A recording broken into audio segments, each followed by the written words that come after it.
Hey guys, everybody, we are live. Welcome to Overwatch University on Twitch. My name is Game Jammin, and this is week 4 of the Overwatch University League for the NA region. Joining me tonight is Mukai Kubo. I'm sorry, I already messed that up. Impressive time. Impressive timing. Let me do a quick thing for you guys who want to know more about the Overwatch University League. If you want to learn more about this recreational league, there is going to be a link for you to join the Discord, and that will help you get more information. We're already mid-season, as you can tell, being week 4, but there is opportunities to join in, to sub, and otherwise do other things. Tonight we have a game. We're going to have 3 games for you at the top of each hour. The first game is going to be Overly Supportive versus Resmi Anna, and we've got 2 more following those. So stay tuned, and then you can go ahead and take it away, Mukai Kubo. So yeah, like he said, we've got a Division 20 match first off. We've got Overly Supportive versus Resmi Anna. We actually cast Overly Supportive 2 weeks ago, and the secret to what they do is in their name, Overly Supportive. They like to run 4 or even 5 support compositions. This week, they've actually got multiple players missing, so they're going to have to bring in a few subs, and they've got those ready. But it's going to be interesting to see how well subs who haven't been playing in that interesting meta for a few weeks or a few seasons at this point are going to be able to adapt. They do have their secret weapon, kind of, is Blitzasogi. They're an extremely good Symmetra. In the past 2 competitive seasons, they've got over a 70% win rate on Symmetra. The other team is Resmi Anna. And the Resmi Anna, they don't have a set comp that they like to play. Instead, they're extremely flexible. They can do dive, they can do a 2-2-2, they can do a triple tank death ball. They've got the mains to do almost anything. And the key player to watch on that team is going to be Alex, their captain. He's actually been able to climb a lot since signing up. He started down in the gold range or the low plat range. Right now, he's a low diamond, just above 3,000 SR. And he's going to be playing their main DPS as well, either Soldier or Tracer. He can play Zarya, though not quite as well as either of those hit scan heroes. If Alex has a good day, it's going to be really hard for Overly Supportive to tank that much burst damage, even though they have multiple supports. Looking over these comps, what are some of the things you think you're going to be seeing, game? It's interesting to note that you said that they're running so many supports. I mean, it can still work out. It's the real question is, can Resmi Anna run an effective dive? Because I find an effective dive is so hard to stop with almost any composition. So let's see how they're going to build their teams. I have a lineup here. Now, you did mention there were a bunch of replacements, so this might not be perfect. But this might give you a little bit of an idea, just like you're saying, Geolix, on the Soldier being the main DPS. If he's really as good as he is, as you're suggesting, being now a Diamond player, he may be carrying the match. Yeah, and the other thing you want to see, so the big strength of Overly Supportive is that they can tank through a lot of low-level trickle damage. What they can't do is sustain through a lot of burst damage. And at this low SR in the gold or low plat range, a lot of times you don't have comps that can do that high amount of burst damage and not give the Anna and the Mercy enough time to heal through. One thing that Resmi Anna has, they've got a Roadhog in Burrito who has a pretty high hook accuracy for this level, up around 55%. The caveat to that is he has a below average number of hooks per game, so he's just extremely selective with his hooks. But when he can land that hook on a juicy target and kill it in one shot, you can't heal through a Roadhog combo unless you're a tank. So that's one of the things that Resmi Anna is probably going to be looking to do. The first 2 maps that we're going to be playing are Watchpoint Gibraltar and Lijiang Tower. They both had Nepal as a home map, so they don't get to play that. If Lijiang and Gibraltar split, our 3rd map for the weekend is Numbani. So no matter what, we're going to see some payload matches here. That should be lots of fun. We're having a little bit of trouble getting everyone in the game and into their correct roles, but it shouldn't be more than a few minutes here. Let's see, we've got 1 player still trying to get in, and you're on Overly Supportive now. I don't think I will be playing. I'm not much of a support player. Whenever I am playing support, everybody's like, seriously, your only job was to heal me, and you didn't even do that? So I'm too busy trying to get kills with Mercy's pistol or using Anna as an offensive character, not a defensive character. So I also asked G Alex about, you're playing a team that has a kind of very unusual composition in four supports. I asked them how they're planning on trying to counteract that. And he said he thinks it's all just going to come down to they have an idea of why other teams have struggled, and they think it's not going to apply to them. So they think they've got this solved. I also asked him if he felt, as somebody in low diamond, if he feels any responsibility to carry his team, a few of which are a much lower SR than him. And he said that he thinks all the players on Resmiana are actually underranked right now and that he's not carrying at all.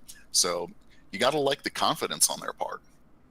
That's actually pretty amazing, and that means that they might be taking their division. But that's exactly what this league is about, right? It's about learning from working with the team, and once you do that, you'll see your ranks go up. Absolutely, and that's actually happened to Overly Supportive as well. In just the last 2 weeks, their team's average SR has climbed about 150, 200 points. And I asked why, and Skyshade, the captain, who's actually not able to be here today, but is a great Junkrat, said that it's just down to playing a lot more comp instead of quick play or arcade. And they think that it's just their real SR coming to the fore and not any real significant improvement in the last 2 weeks. Oh, wow, okay. It looks like we're getting close to having a game. I've at least moved to the spectator slot now.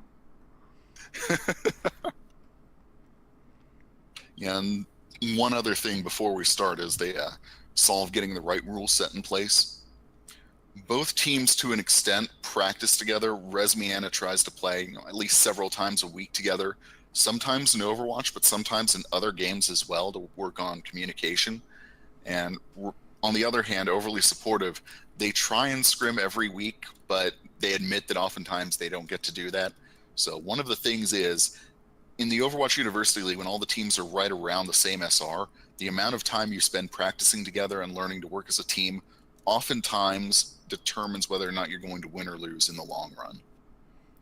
That is absolutely true. I know that I kind of discounted that when I joined my team, and quickly I learned the difference between a good team and a bad team is literally comes down to communication. Yes, you want to have, you also have to have the actuals to be able to deliver on what you're communicating, but if you're not communicating, that's when things fall apart. Yeah, and just working out which of the first two maps is going to be coming first here, Lijiang or Gibraltar. And yeah, this is again a Division 2 map, Division 20 game. I'm sorry, I'm trying to read the in-game chat at the same time I'm talking, and I'm starting to get tripped up on my tongue. So on average, think of these as low to mid gold players when you start seeing them playing. That may be a little bit more close to mid to high gold based on their recent performance. Absolutely, and they've got a spread from high silver up to, in G Alex's case, low diamond.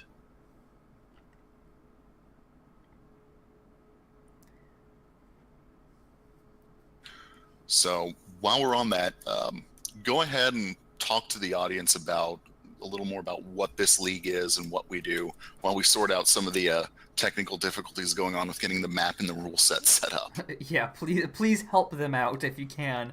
Yes, I'm going to do that. Cool. Thank you. So, just a little bit about the league for anybody who's interested. Basically, this league runs kind of like in seasons. And what they do is anybody can sign up. You can sign up as an individual or you can sign up as a team. If you sign up as an individual, then you will try to form together with other people that are individuals to make a team. And the way the divisions are split up is it's always by skill ranking. So you don't really have to worry about like, well, I'm only a silver player. There's people that are low as silver, and they're as high as people in masters rankings. So actually, we've got a few grandmasters now. Oh, we have a few grandmasters. Wow. So we have Yeah.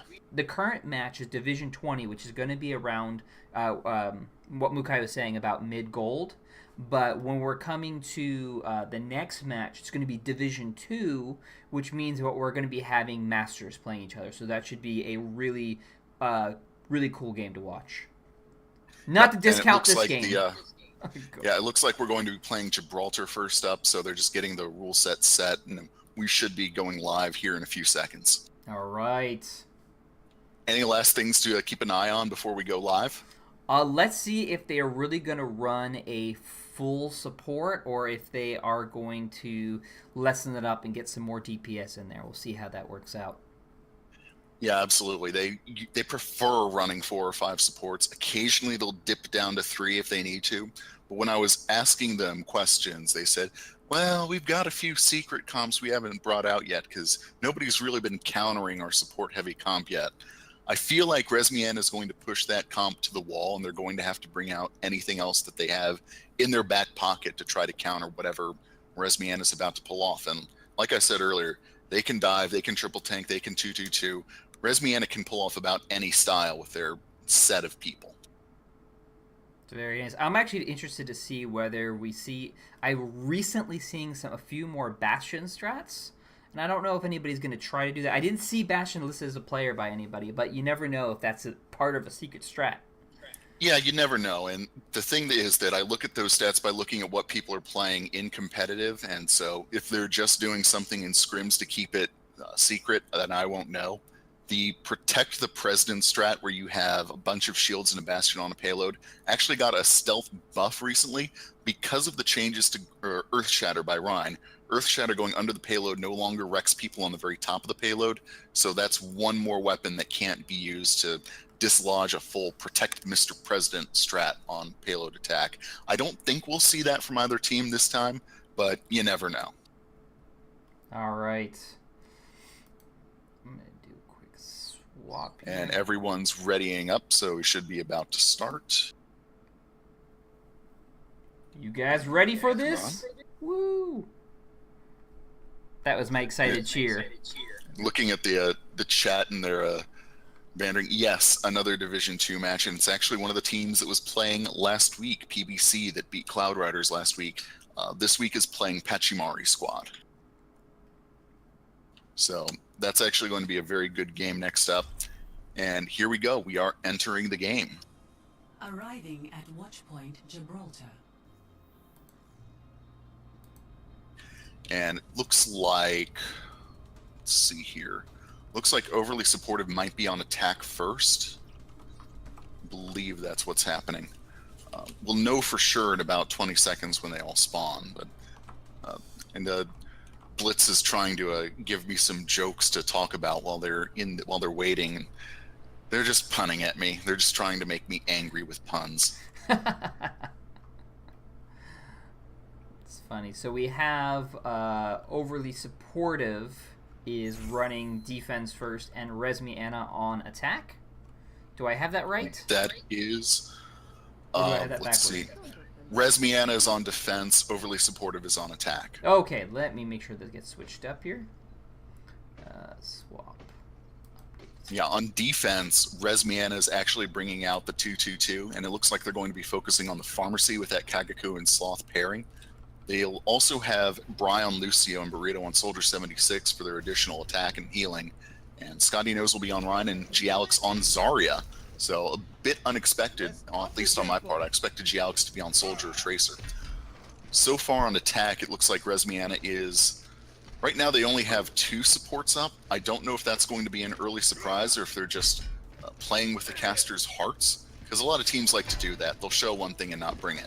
Yeah, immediately switch off to something else. And yeah, dude swaps to Mercy. So we've got the triple support coming out. Zesty Wolf actually on Reaper, and Blitz has moved to Symmetra. So there you go. 4 support coming out on attack. They immediately move down. Resmian is holding the high ground behind that first turn, as is often the case. And Overly Supportive is just going to move out, slowly giving up ult charge. Zesty Wolf tried to dive in, but couldn't get any picks. And they've pushed the payload down into the choke, and Resmiana is going to rotate back and try to hold the choke. So here they are. They're just keeping up a steady stream of fire into the choke, and it looks like Resmiana, yes, they're just spamming right now, and Overly Supportive is still pushing because Resmiana isn't aggressively holding. And they've already got the payload to the top of that little hill. Still no picks have come out though, so this is definitely a first team fight that hasn't yet been decided. Zesty Wolf went into the back and got an early pick off on Sloth, so now it's 6v5 in favor of Overly Supportive. Anna hits the nade and puts a lot of people in purple, but there's not a lot of follow-through on that. Overly Supportive is still pushing, Zesty Wolf still just roaming the background. Phoenix wins the Zarya duel for Overly Supportive and then gets another pick off on Scotty Nose, so it looks like with a 6v4, they'll be about to take this first point. What did you see on that first push that worked out for them?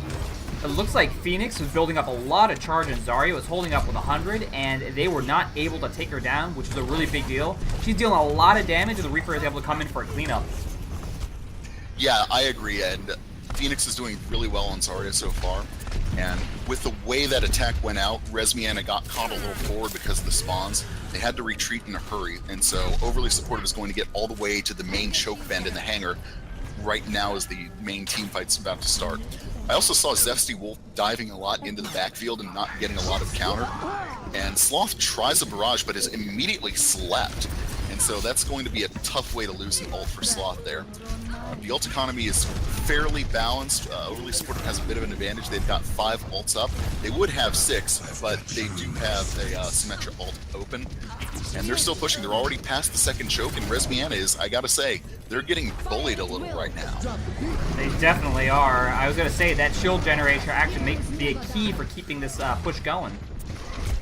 Yeah, and the Earth Shatter comes out from Scotty, and with the shield generator, that's not enough on its own to get a pick, but as he wades in after that, he gets a few kills on the follow-through. And now Resmiana is starting to bully them off the point. Zesty Wolf tries to go in the backfield, but immediately forces that one guy on Zenyatta to go ult and try to save him.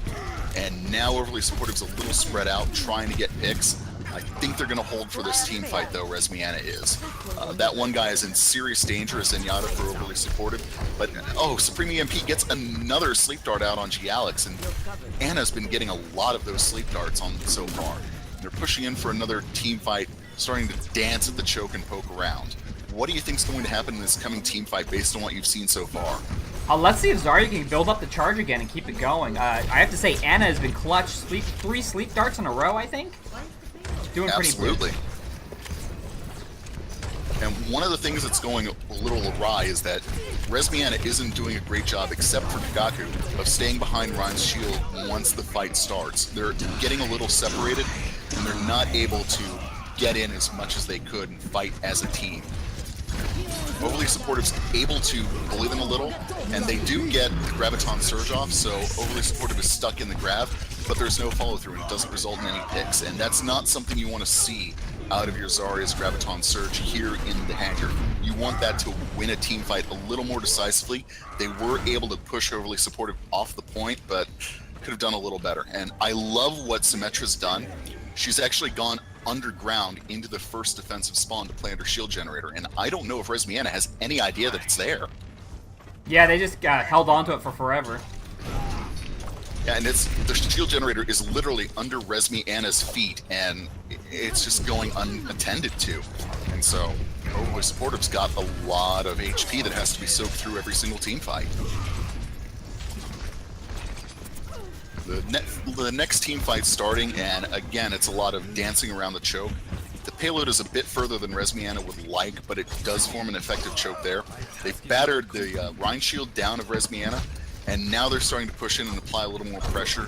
Sloth on Reaper's out on the middle of an island, and he gets caught by the grab. Blade comes out, pairing with the Graviton Surge. Doesn't really get any kills, but it does set up Overly Supportive for some good picks a little later. Right now it's a 5v4, but Kagaku comes in with the clutch res, 2 res of Gialix and Bry, and that'll probably be enough to win this team fight. We'll see if Overly Supportive pulls back or if they're going to try to make a fight of it 6-5. And the voice lines keep on warning Resmiana that there's a shield generator, but they've got no idea where it is. They're going to feel a little silly when they watch this VOD and see that it was under them the whole time. Scotty Nose engages with an Earth Strike and gets a pick off on Zenyatta, and that's going to be a quick win of this team fight. So, what changed? It seemed like Overly Supportive was starting to bully Resmiana, but Resmiana is now starting to have it all their own way. They have just locked it down with really good DPS. Their soldier did a really good counter ult, and I have to say, Scotty Knows had 2 or 3 key charges. Zesty Wolf should have gotten a bunch of kills with his ult, but he immediately got picked when he did his ult. It was a perfect timing, and it stopped them from taking all that damage during the Zarya ult. And Resmiana has 5 ults, including just about a res built up, so they're going to have the firepower to hold another fight. And this is probably going to be the last major team fight of the match if Overly Supportive can't get a clean win here and push it to the second point. Initiates with a sound barrier, Graviton Surge comes out, but as has been the theme for a lot of the Graviton Surges, no kills because that one guy on Zenyatta goes Transcendence, saves his team, so we've still got a 6v6. Nano comes out on Symmetra. We've got a Nano Symmetra wandering around and just jumping around like a bunny rabbit trying to get kills. Isn't able to get any because Lucio picks her off. That's enough for Overly Supportive to push almost all the way to the point. Graviton Surge comes back. 4 res from Kagako, and we've got another fight. We're into overtime. And we'll see, because that was a clutch res that probably saved the point, and now it's just a wild 4-on-4 furball. Geox takes out Phoenix in the Battle of the Zarya, so Resmiana gets that advantage. Dude, as Mercy is lurking around looking for Res for Run, and she gets it off, but it was only a 1 res, only pulled Phoenix back off from the grave. I'm not sure that's going to be quite enough, but she had to res when she did to stay invincible. Resmiana's gotten set, Sloth's roaming around, Scotty Knows with the Earth Shatter coming in, chasing down that Mercy, and Dude is lurking again. Lucio as Bri for Resmiana gets a sound barrier off, and again, this team fire is just lingering because neither team can stand to abandon the payload. It's about 6 meters away from the checkpoint. Blitzasogi as Symmetra's gotten stuck in and is starting to get kills, and that'll be enough for them to get that second point after about a 2-minute long fight. I cannot believe they held on to there, but you saw this time the Zarya ult combo with Zesty Wolf's Genji, and you got lots and lots of damage done. Even though the 5 res came in, that was crazy. Yeah, the 5 res was almost enough, but now they've only got just over a minute to push this payload as far as they can, and it's going to be a really hard push to try to get a 3rd point in effectively 1 push, because if they lose a team fight, they're going to have a hard time getting back to start again. So the engages come out for Overly Supportive, and they're having a little more success than they might have expected. I did talk to the assistant captain, a little pessimistic based on having to have some subs, but the subs are picking up this comp a lot better than I think they dared to hope. So this is becoming a very good game. Sloth gets the early pick off on Zesty Wolf as Pharah, so Resmiana's got a 6v5 on the payload right now. That's enough to tempt out both the res and the Transcendence from Overly Supportive. They've blown 2 ults in that fight so far. They've got Symmetra's ult and they've got the Blade. Kagaku brings out a 2 res to bring the entire team out. Graviton Surge comes out for Resmiana, charge in, it only gets 1 kill, pairs it with the Barrage just a bit late, but it's enough to get some kills and clear the payload almost with 10 seconds left, and I think that'll probably do it because I don't think Overly Supportive is going to be able to mount another push after that. Can you get there in time? And Zesty Wolf as Genji drops on it with a blade. He's all alone and he gets immediately charged off. Well, the rest of the team, no, Burrito with a double bomb just shuts it down, removes the last hope of Overly Supportive, and that's the Overly Supportive offense. They get it through 2 points and 63 meters. Not a bad push at all, but it's one that's both beatable and it can be held. Definitely so. I have to say that shield generator was the star for getting them the second point to begin with. But unfortunately, I don't think they got very much value out of it for the 3rd point, because I don't know if they even put down the shield generator. Did they do that? I didn't see it. They did late in the push. Okay. But the thing is, with 1 minute 30 seconds as soon as they took point 2, there wasn't really time for them to get much use out of that shield generator. Yeah, definitely. I think she was trying to hold on to see if she could do a sneaky ult, sneaky teleporter, but she ended up, saving it and not getting much done with it. Yeah, the problem is if you're going to do that on Symmetra on that last point, you have to commit to it immediately. You can't go into a team fight and then put your teleporter down. There's not enough time to do that. Yeah, absolutely. So Overly Supportive is bringing out only, quote-unquote, only 3 supports for this time. They're bringing out Ana and Zenyatta and Symmetra. Symmetra's expected. Phoenix is actually going to be on Widowmaker, which is a bit of a surprise, and that'll be their only true DPS, as Zesty and Dude will be on Zarya and Reinhardt, respectively. On offense, Resmiana is getting my hopes up with the Orisa and Bastion, especially the Orisa. I love the robot horse, and I want to see her played, but I don't think it's going to happen today. I think that's a ha-ha. That's a meme Oh, pick. the troll pick. I don't know. Well, I think it is. yeah, I think it is too. But potentially, if they're running a Bastion strat, that could be very, very interesting. And we also have a Widowmaker duel. Yeah, and that is the comp that you would want to bring if you were really going to do Bastion, because you've got enough shields to keep the Bastion alive, and Bastion doesn't appear to be switching off. This is serious. They're bringing a full Orisa and Rhine, and they're going to go protect the President like I'd hoped. This is great. Scotty is going to stick to Sloth like glue so they can pull off the combo between Reinhardt and Bastion, and they're just going to use Bastion Sustain to try to overwhelm Overly Supportive's healing, just burst damage. And so the first setup is right in this corner, because Overly Supportive is holding up on the top ground, and Sloth is just bombarding them as Bastion. Earth Strike is coming in, but it can't out-damage the shields that between Orisa and Ryan they're able to throw up. And so they're just methodically moving forward, and whenever they get to see a target like Ryan's shield or an open support, Bastion just pops into turret mode and starts firing. And so they're going to get to this first push a little slower than Overly Support did. They're down in the choke, but they're set up pretty well. Anna has a great nade down into the pit that puts a lot of Resmiana into purple, but there's not enough follow-up, and so they're all free of it. And they're able to set up. Phoenix, as Widowmaker, is behind Overly Supportive, has to be chased away by the Orisa cannon. And now they've made it through that final corner of the first point, and they don't appear to have a really good answer for Bastion yet. I'm not sure how they're going to with a support comp either. That one guy just tried to kamikaze run with the charged up fire as Zenyatta, but he got swatted down by Scotty Nose almost immediately. And so first points gets taken, and Resmian is going to sail forward. They're pushing along with the Bastion strat. He now has his ult, so I don't know how they're going to stop him right now. I am so happy to be seeing this. This is exactly what I was hoping beyond hope to see, because the way this comp is set up, a support-heavy team is going to have a lot of trouble, both because they can't heal through burst, and because they don't have a lot of raw DPS to overwhelm shields. They're not set up for that. They're set up to punish DPS-heavy teams and support-heavy teams. They're not set up to deal with Shield Palooza 2017 like is going on right now. And Ryan gets the multiple resurrection off, and, well, good work. You did all those kills, and now Reinhardt and Bastion are just right back, and the payload's already past the choke. And right now, Overly Supportive's defense is starting to get a little ragged here, but oh, dude, with an incredible Earth Shatter. Earth Shatter's just in front of, or I should say just behind, the Orisa shield and is able to get a pick off on Kagaku, and that'll make Resmiana pull back a little, so they're not going to get the second point on this first push. So how's Overly Supportive going to be able to counter this? Is there a switch they could make? I don't know. I'm kind of curious if Phoenix can keep doing damage.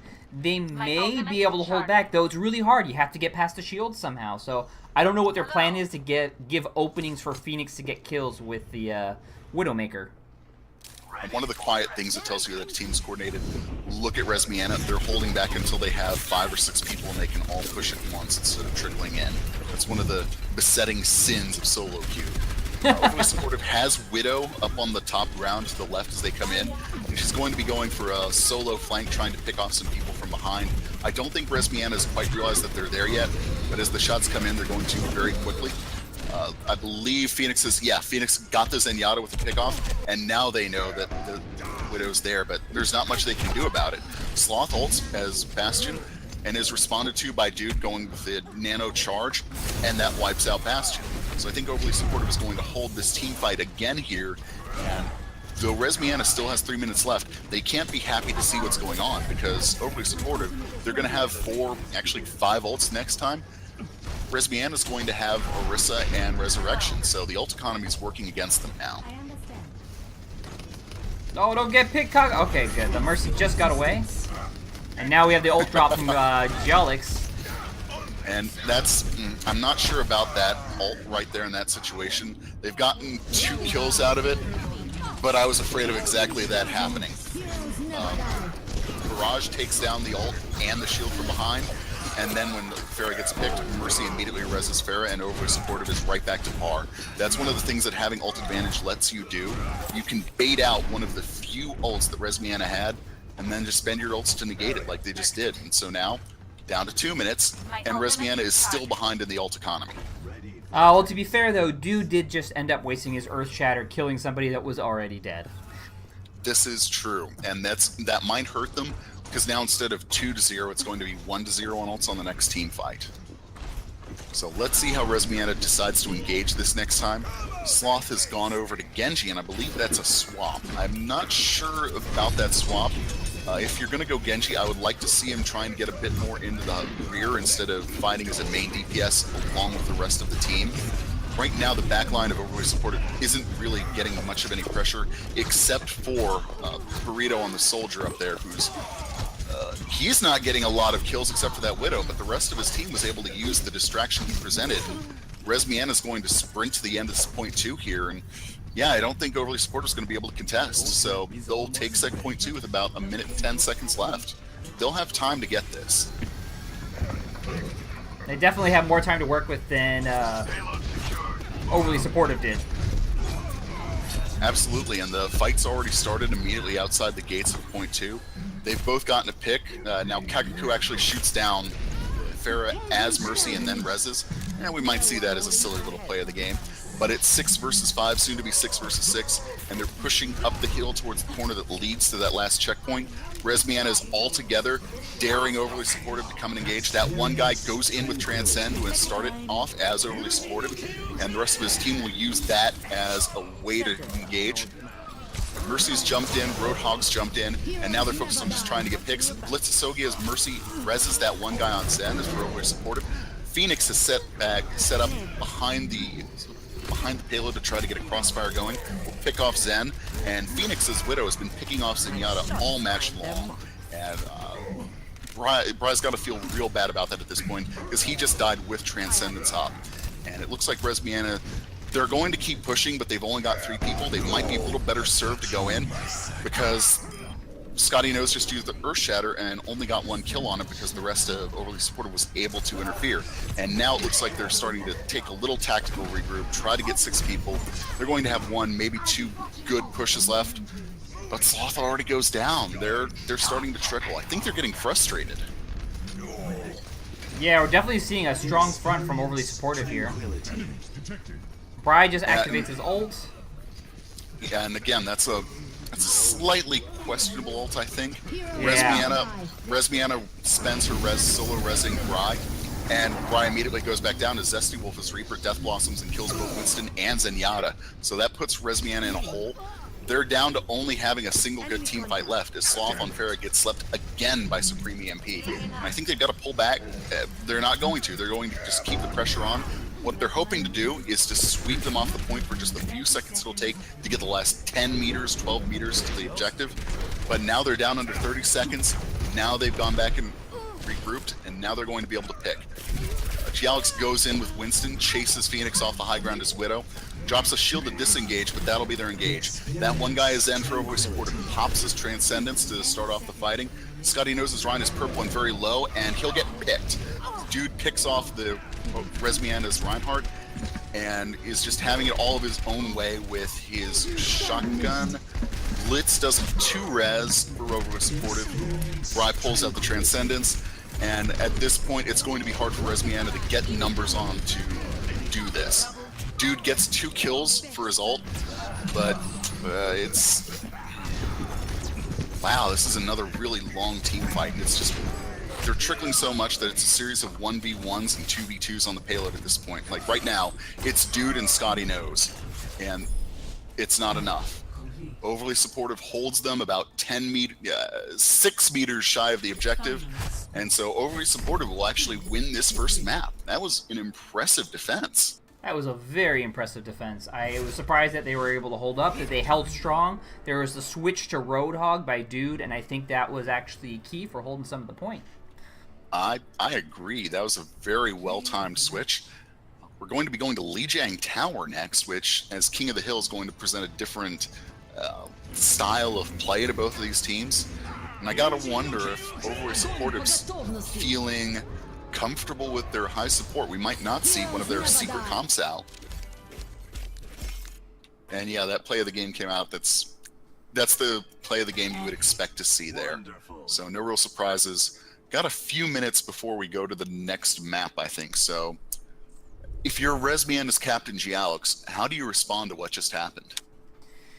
It's actually interesting because I think the overly supportive put up a little bit more resistance than they thought. I don't think that their initial strategy was bad at all. But essentially, the Widowmaker was getting a good amount of work done, which I thought she wouldn't be capable of doing. So if I'm trying to switch up the strategy, I'm trying to figure out how I can get a little bit more pressure on the back line. You have the Winston. Can you maybe get the Tracer back there or the Genji back there? That's what I would be thinking about. Yeah, I would like to see them try a little more dive. I know they've got the horses for it. I'd like to see Gialix go Tracer. I think his Tracer could do a lot of work against Overly Supportive's comps here. So they're just getting the next map set up. Should be ready to go fairly soon. I don't think anyone needed a bathroom break after that, which is a little bit of a surprise given how close it was. And neither do we. So the casters are ready, and it looks like we're just about to get started. Yes, we are, and this will be Lijiang Tower in a best of 5. So do you think either of these teams has an advantage on King of the Hill based on what you saw on the payload map? So I would say that support strategies, I think, work a little bit better on the payload maps than the King of the Hill maps. So I'm afraid a support strategy may not work out. However, if we see a Symmetra getting a shield generator that goes uncontested for a long time, that could be very important. Yeah, I tend to agree, and it is worth noting that this is Overly Supportive's home map. That was Resmiana's home map on Watchpoint Gibraltar. So this is now Resmiana's got to take a map off of Overly Supportive that Overly Supportive is a bit more comfortable with. So they were really hoping to win Gibraltar, and they almost did. Yeah, I mean, it was a close game. It's not like anybody won by a landslide, and there was definitely clear points of one team working out, and then clear points where the other team was owning. So it was a very close match. And so let's see, we've got Overly Supportive is on blue this time, and Resmiana is on red this time. Gialix is in fact on Tracer, so that's interesting. And they do appear to be going full dive. They've got Genji, they've got Tracer, they've got Winston. On Overly Supportive side, they're bringing out only 3 supports this time. They're bringing out the Symmetra, the Zenyatta, and the Ana. They do have a Zarya as their tank, but they're also bringing a Hanzo and a Pharah. So the first engage is started on the high ground just above the point and control center. No picks yet, but it's a general fight on the slopes. Resmiana got there a little quicker because they have Rye on Lucio, and they'll also get the first pick as Hanzo goes down. So 6v5 on the point right now. Let's see, 6v4 now, 6v3, and yeah, Resmiana is going to win this first team fight. Very clean initial team fight, I thought. They're definitely pushing them back and taking the points, just as you were saying. I was just going to say the Hanzo I thought was going to get some kills, but immediately got slept and was taken care of by Resmiana. And I like that Resmiana is pushing in a little further. They're being a little more aggressive about their hold. They have to know the limits of aggression and pull back when they're going to the teeth of a 6. Don't pull back quite quick enough as dude's able to take out the Tracer, and that's the opening for Overly Supportive push in, but Zesty Wolf on Hanzo gets picked again, and we're back down to a 5v5 on the point. General poking. Genji is starting to go off and fire shurikens into the crowd. Phoenix shuts down the Junkrat ult. A little surprising to see that Junkrat ult here, though. This is an SR that works well. The grab comes out, paired with Dragon Blade. They're not getting a lot of picks off of those slots, only able to get 1 confirm onto Blitzasogi. And aside from that, both teams get a large number of kills. And so now, Overly Supportive has a chance to take the point. Sloth is delaying as much as he can. He just jumps in and off the point. He bought enough time for at least a few of the other Resmiana players to get on, but Phoenix will shut that right down with a barrage. And even though she gets slept, Gialix misses the bomb on the super target as Tracer. And with just a fraction of a percent left, yeah, it looks like Gialix is trying to hold it by himself, can't, and so Overwatch Supporter will take it, but they've already lost 65% at this point. Shield generator has come up for Overwatch Supportive, and Blitzasogi's put that in a more standard place back near the spawn. No trickeration with this one this time. Symmetra turrets are... I was going to say, it's surprisingly that it reaches so far. Absolutely, and if you look, Symmetra's setting up her turrets on either side of the entrance. but Resmiana is planning on coming in up top, but they get picked off by a 2-ult arrow. So that's a bit disappointing because now Overly Supportive knows where everyone is. Scotty will jump in as Winston and clear 4 of the turrets out, but now he's being chased down by 3 and gets picked off. So again, Overly Supportive is probably going to be able to hold this time. GLX is all alone in the backfield trying to find picks. Can't find any so far. Right now I think GLX is settling for drawing a few off here. But no, GLX will pick off Ana, so now it's going to be a 6v4 when the rest of the team gets here. Bry on Lucio gets picked off right as he's about to sound barrier, so that's a bit of a disappointing pick off.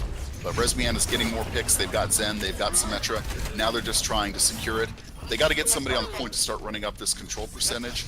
And Phoenix gets back on to contest his Pharah. Immediately goes down though to focused fire, and they're going to take this point. Resmiana's going to take it. It's 72-67. My ultimate is charging. My ultimate is charging. So as Overly Supportive starts getting set back up, their attack will immediately get ruined by Gialix landing a pulse bomb on that one guy on Zen and Hanzo getting picked again. So now Overly Supportive has to wait. They're only really going to have one more push if they wait for everyone, which they need to do. So it's going to come down to a last push where they have to push Resmiana off the point and take it. Otherwise, it's going to be going down 1-0 to Resmiana. So here they go. They're going in. Sloth will start off with a barrage and get a triple kill, and that'll be enough. Resmiana is going to take this first point. I like what they did. I really like what Resmiana did, even though at times it seemed like the dive wasn't really getting results. Overall, it was able to give enough pressure for Resmiana to hold out. Is that what you were seeing? Definitely was seeing that, and especially at the end, it was interesting to see the Junkrat was getting a lot of work done. I was getting ready for his ultimate, but he didn't even have to use it. They just cleaned up 5 kills, instantly ended the round. Absolutely, and a lot of people give Junkrat crap for not being a great pick, but at this R, and honestly any SR up to Plat or Diamond, the meta is play who you're comfortable with first and foremost, because differences in the meta don't really filter down that far. So if you're good at Junkrat at this level, play him. You'll get picks. It's fine. Oh yeah, definitely. You can get away with it. I don't want to say you can get away with it. You can get a lot of work done if people are not prepared to deal with the Junkrats. Sloth tries to get the early bounce pick as far, but isn't unable to boop anyone off into the pond. And instead, Overly Supportive is going to get a pair of picks early. Sloth's doing their best to try to redress the bounce, but it's 5-3 in favor of Overly Supportive on the point. And they're going to, looks like, win this first point unless one of the Resmianas can do a remarkable evasion job. And Sloth gets slept and finally gets taken down. So that just leaves one left for Resmiana. Bry's going to lead him on a chase just long enough for Winston to come in. So we've got a more prolonged fight, as now it's Winston's job just to buy time. Scotty knows, dancing around on the point. He'll eventually go down, and it looks like Overly Supportive. Nope. Widow decides to contest by herself as Burrito, and it goes about as well as you would expect a solo Widow contest to go. Overly Supportive will start off with this point.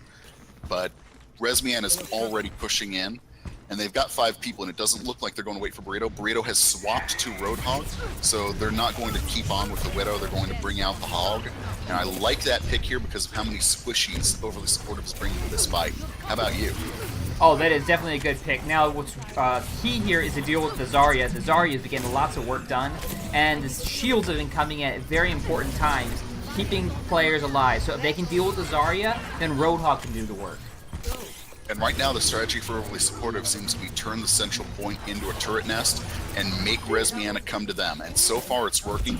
They've won a full team fight, and now they've staggered Scotty Nose on Winston as his jetpack goes spiraling beautifully off into the distance. And Resmiana is going to have to come back, regroup, form a 6-stack, figure out how they're going to deal with the Symmetra. That now has a shield generator. That now has a shield generator. And let's see, where's that shield generator? The shield generator is on the high ground back near Overly Supportive spawn. So again, not too tricky, but it's going to be really hard for Resmiana to get at unless they dedicate a Gialix or even a Winston to attacking it. But they're not gonna this time because the team fight is definitely going Overly Supportive's way again. It's already 6v3 as Phoenix gets a pair of picks early. Scotty Nose will manage to Primal Rage Zesty Wolf off into the ground, but it's probably a little too late since it's 5 versus 3. waiting to see who's about to bring out a res. Kakaku on Resmiana's at 87%, so next team fight I would expect to see a res coming out. So let's see if Resmiana will dive and just try to initiate quickly there.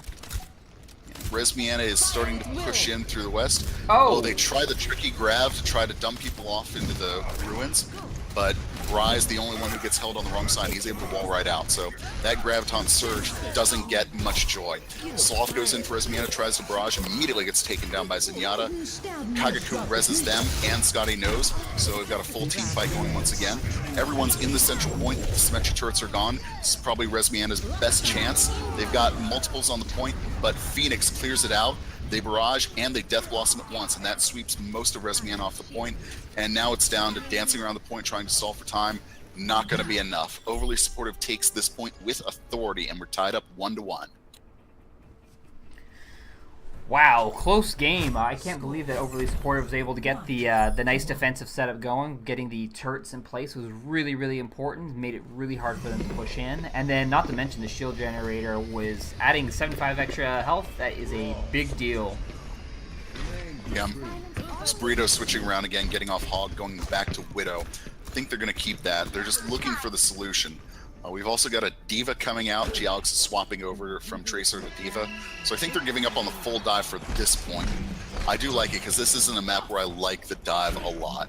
I would like to see a bit more ability to boop. Right now, Phoenix with her on Pharaoh with Overly Supportive can do work there. It's going to be Brian Lucio is able to try to get some environmental kills as well as they're going onto the point. Both teams moving out. Looks like they're both heading through main. No. Overly Supportive is going to go for the flank. And they're going to meet up on Overly Supportive's own flank. The Roadhog battle ends quickly as Burrito is able to delete Dude. Burrito switched off of Widow fairly early. And this time, Resmiana is giving a much better account of themselves. They're up 5-4 in this initial team fight. Blitzasogi is getting all the kills they can, the one on Sloth, but Burrito's ability to just reach out and delete a squishy is enough, and Resmiana will take this first point. I like that. I like the way they engaged there a lot more, but Diva as Gialix gets hooked in and is knocked out of her mech, and Overly Supportive is just going to storm in on the wake of that. Picks off baby Diva as Gialix, and right now, Defense Matrix established, shield generator is up. It's in a place where Resmiana can get to it fairly easily. There aren't a lot of good hiding spots for it on this map. We'll see if they do devote anyone to going after that shield gen though, now that Resmiana doesn't really have a full dive comp up. Instead, they're sticking on the point, trying to fight as a unit and daring Overly Supportive to come in after them.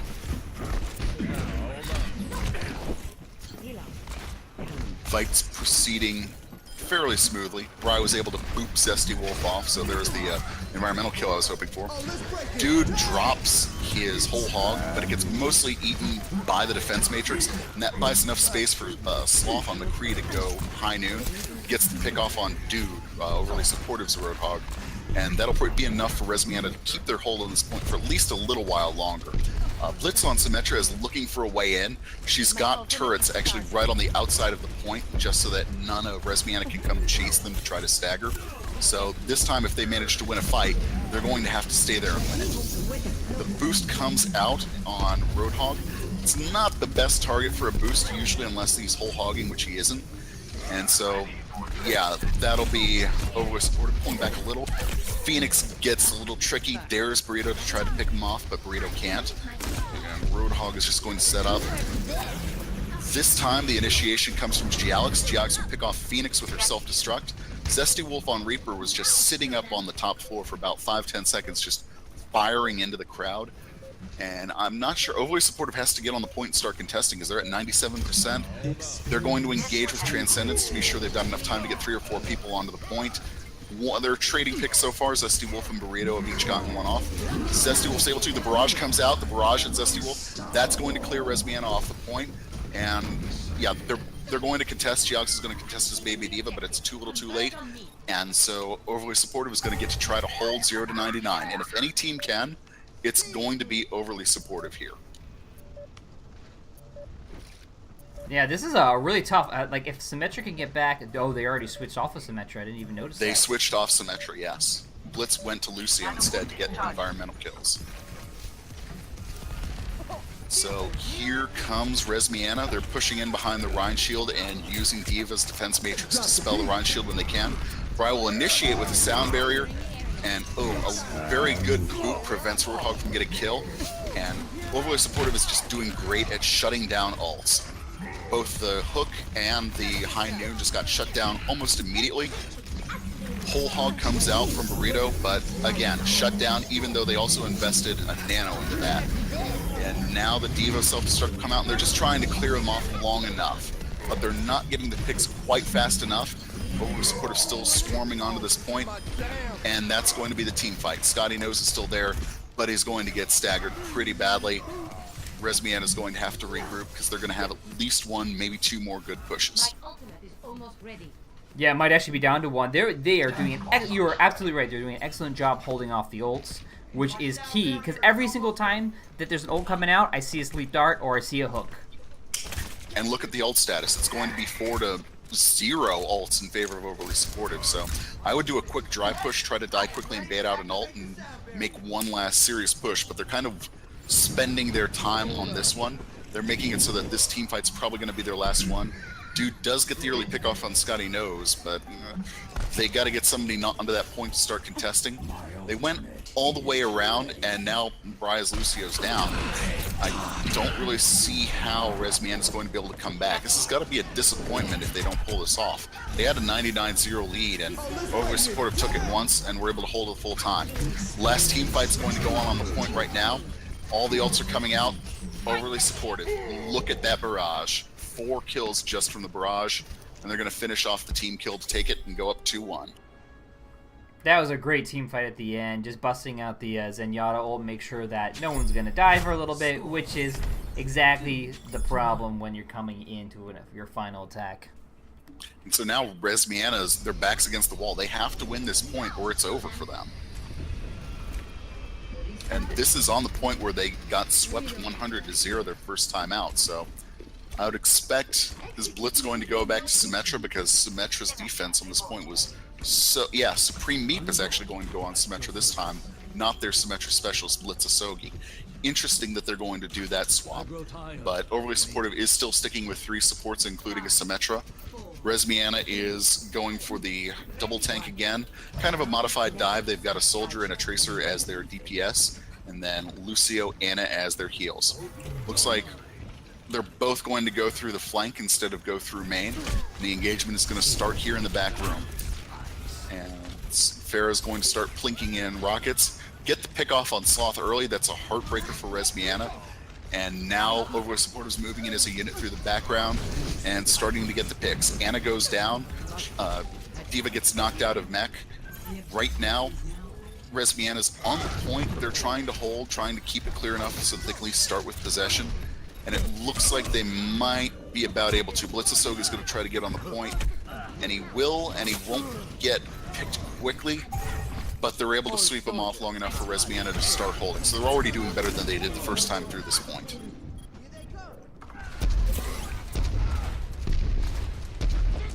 Now they're holding, waiting. Let's see how Overly Supportive decides to attack this, because they haven't had to attack this point yet. They won the first point and then carried it the entire way. They're waiting until they get 6, and I like the way that they're doing that. They're only going to have 1 or 2 ults when they push in, but then again, so is Resmiana. It's early enough that the ult economy is about even. Overly Supportive is going to push in through the back, all moving as one. They take a lot of damage from the Flame Strike, so Scotty Nose on Ryan is about ready to get his ult up. Overly Supportive has to be watching for the Earth Shatter here, because that's what I think Resmiana is going to be watching for. Chance to get that, but no, because Ryan gets slept and then picked off by Zarya, so that Earth Shatter is not going to come out. Resmiana does have other ults, but now Overly Supportive is building their own. So now it's a question of who's going to use them first. Sloth, as Tracer, manages to pulse bomb Overly Supportive Zenyatta, but that's only half of their ult healing. Dude does the... And just look at that wombo combo. That is a thing of beauty. They did 3 ults all at once. They did Barrage, they did Grav, they did the Dragons. Enemy contact. It might be a little inefficient to use all 3 ults there, but I can forgive them that for a team kill. Especially because, well, Overly Support is going to have 2 ults going into this next fight, and Resmiana is going to have 3. So they could have stood to have saved one of those 2 damaging ults. So, minor mistake there. We'll see if that actually matters. Resmiana has 65% of the point. If they can take it, I like their chances to send this to a 0.5. It's definitely good that they're holding it right now. I have to say, Hanzo is getting work done with that attack. And then we also have Mercy out. Oh, but Mercy's taken down right now. And Mercy got taken down with 90% ult, so they're not going to have to worry about the res yet. But if they take this point on the first push by Overly Supportive, they are going to have to worry about an ult. So they take it. Overly Supportive is going to set up again, try to get to 6. Blitzasogi on Mercy is going to have Mercy's res ready. So I would expect to see Overly Supportive just bomb in and die on the point because you've got that res in your back pocket now. Resmiana does have Earth Shatter. They do have Self-Destruct. They do have Tactical Visor. They've got the weapons as well. Anna's going to try to go heal on herself. Phoenix on Fur actually takes the Nano Boost. Bunch of ults come out. Tracer jumps off a cliff. And so now it's back to Chaos. It's a 3v3 on the point now.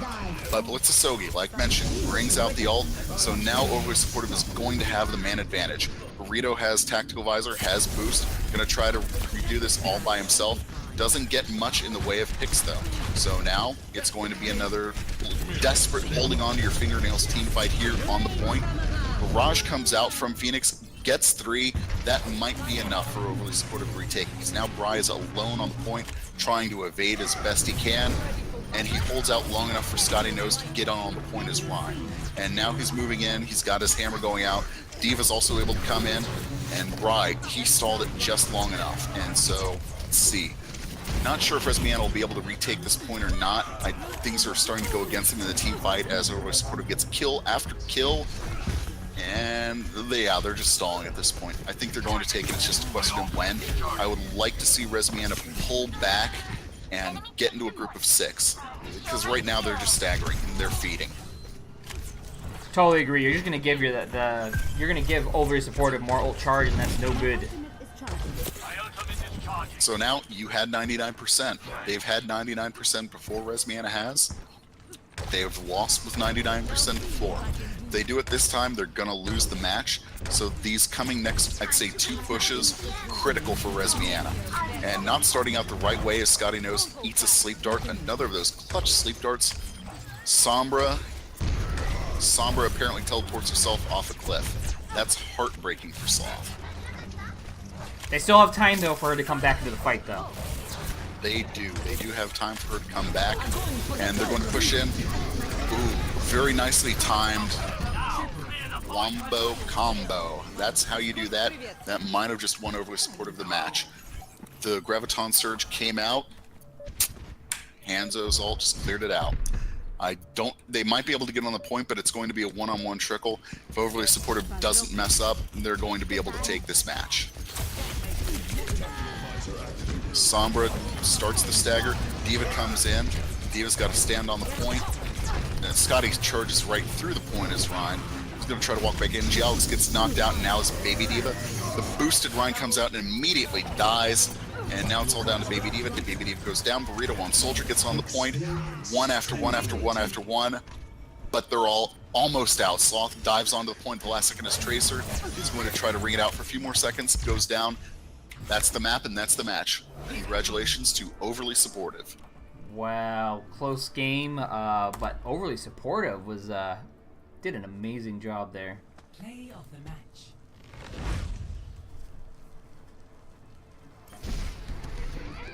I was gonna say, this is one of what, 13 wombo combos that we saw this game? Overly Supportive was extremely good at pairing off their ults like that. They had a good sense for, okay, Graviton Surges come out, what are we using to kill it? Sometimes they used a little too much, but that's a minor sin compared to not using enough when you've got a Surge going out. Epic. Clear skies ahead. 64 eliminations for Phoenix. That's a good day's work for that Pharah. Absolutely. So there you have it. Overly Supportive wins 2-0 against Resmiana, and we have another match to get to, don't we? Yes, we do. We've got a Div 2 match coming up. Actually, a minute ago by the schedule, so hopefully they're all ready in their lobby and waiting for us. I will go check on that. All right. So in the meantime, I'm going to update the scoreboard here. So 2-0 was the final score, the Overly Supportive versus Resmi Anna. But we are going to be moving to PBC versus Pachimari Squad, just as Mukai said, for the Week 4 Division 2 game. Now, I did not get to check out the PBC when they played last week, but I will get to see it this week and see how they do.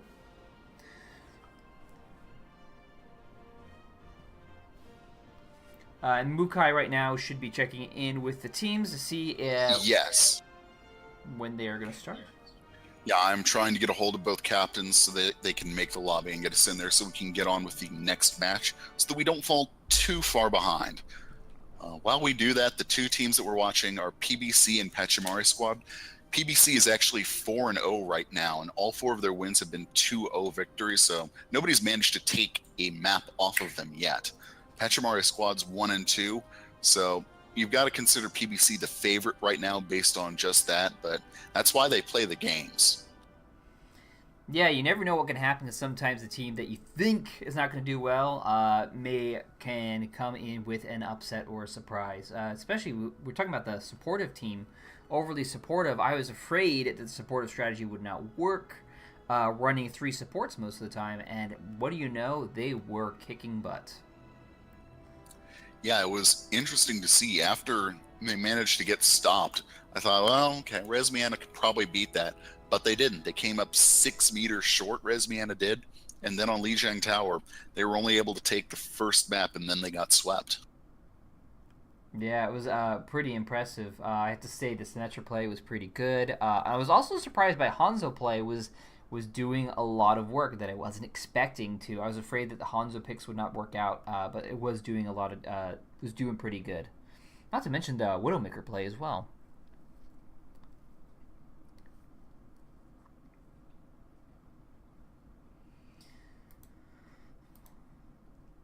Yeah, the Widow was a surprise, at least to me. I didn't expect to see her come out, and I didn't expect her to do as well as she did. Yeah, definitely. And then we did get to see the President Bastion strategy rolling through. Now, they didn't take it all the way through the end, but it was definitely very successful on the first point. And as you said, that the patch notes changing, that Bastion can be safe up on top of the objective is actually really, really important to that strategy. Yeah, absolutely. And though we didn't see the Reinhardt, we didn't see that specific change matter, but it's just one of the ways that strategies like that get encouraged or discouraged by seemingly unrelated changes to other characters.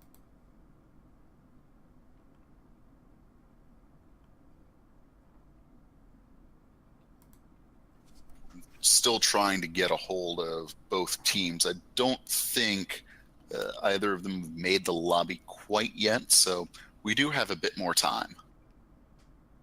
Okay. Good to know. And one of the players I'd like to keep an eye on is actually Pachimari Squad's captain, Speedy Rogue. They are on Overbuff, a top 1,000 Ana. But the thing that's more interesting to me is that they're in the top 1% for assists per game. So that tells me that they're extremely good about using their grenade effectively. They're able to hit groups of their teammates, they're able to hit groups of their enemies, and kills happen while they do that. So that's one of the key attributes, I think, of a good Ana.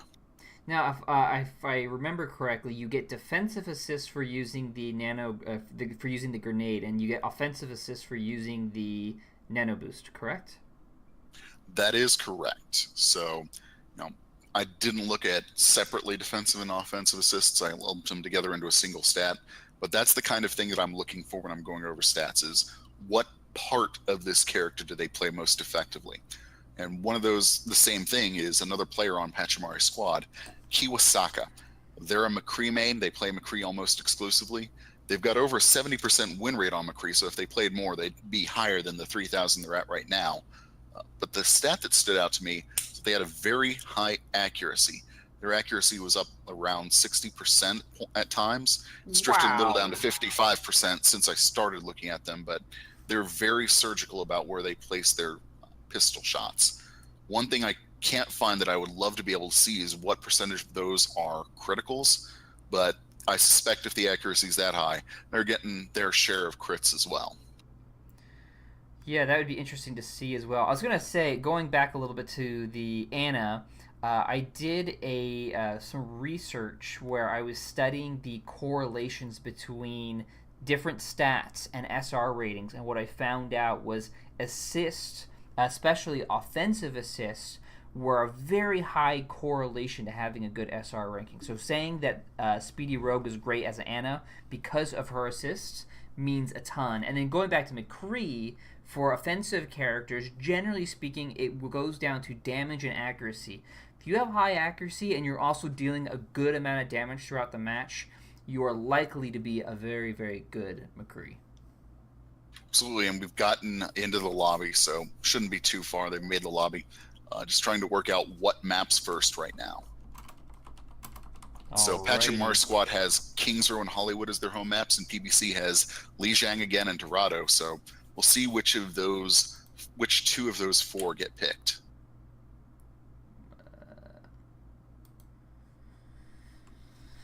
So just looks like we're going right back to Lijiang.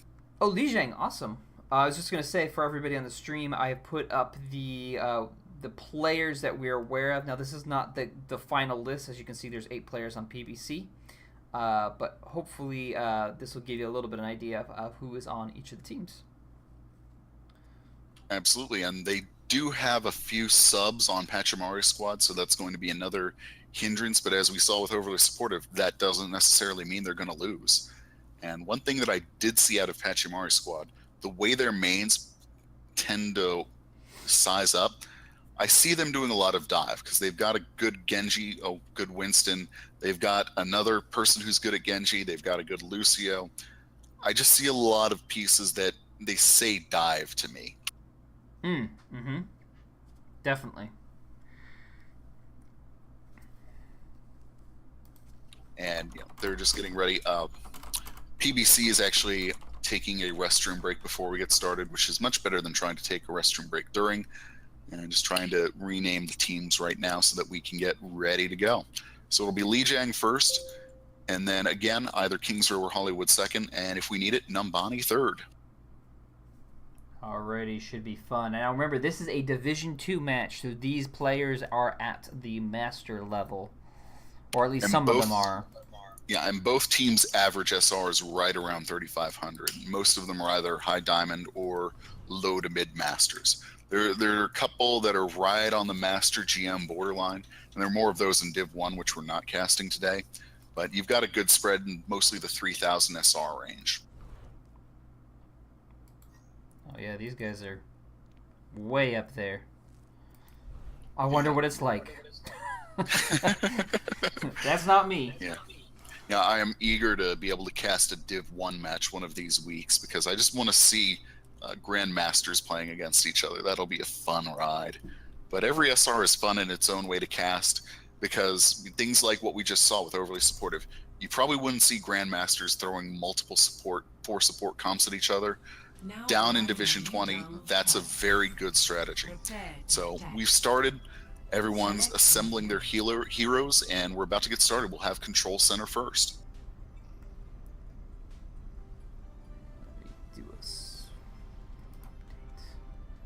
All right, so hopefully I got the teams. Now, is the blue team is Pachymari Squad, and then PBC is the red team? Yes, PBC is on red, and Pachymari Squad is on blue this time. All right. PBC already looks like they know what they're going to do. Kazak's going to be on Winston and Smacky on Diva, so they've got a somewhat slightly dive-ish tank composition. Taunting Armadillo is going to be on Zen, and Alteza and Inertia are going to pharmacy it up while Cole goes on to McCree. And up and up, they're switching it around a little, still playing. Pachymari Squad, they might be bringing out that Mei for real, but maybe not. Right now, it's a 2-2-2 if you count Mei as a DPS. If you don't, then it's a triple tank. Looks like they're both about ready to come out. Looks like that Mei might be a real pick. And it is. So we're actually going to get to see Mei on this map as they come towards each other. PBC is going to push main, and Pachymari Squad's going to push for the high ground, so we're going to have a little bit of an asymmetrical engage first off.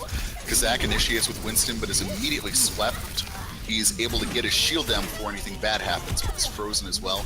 Kazak will have to disengage quickly and get healed before he gets picked. Instead, Smacky for PBC will get the first pick, taking out the other Winston, Bolt, and that'll be a 6v5. They're going to push. They're going to try to bully Pachimari's squad a little while they take this first point, and Fuzzy on the point pretty much alone will cede it, and PBC will take the point first. What are you seeing already in this first team fight? Yeah, you know what the problem is? That Mei doesn't get a lot of damage done, so she can't really hold the point by herself. She needs a lot of support. But if she has that support, she will be able to get a lot done. And notice Alteza on PBC already has res, and PBC's already getting the picks off. Cole takes down Bolt. Bolt is not getting much traction as Winston right now. PBC is just way too good at focusing fire. And Inertia's going to pulse bomb and take out Genji. So that'll be another team fight 1 for PBC as Mei goes down late and staggers. PBC is going to push towards Pachimari's squad, try to aggressively stagger a little. And it looks like they're not going to be able to get much in the way of extra stagger right now. Instead, Pachimar is going to form up, get into a 6-man again, and see what happens. Cole will bring out the Deadeye. More of a zoning ult than anything, but he does get Ana a speedy rogue, so that's a critical early pickoff. It's going to make it even harder for Pachimar to redress the balance in this team fight.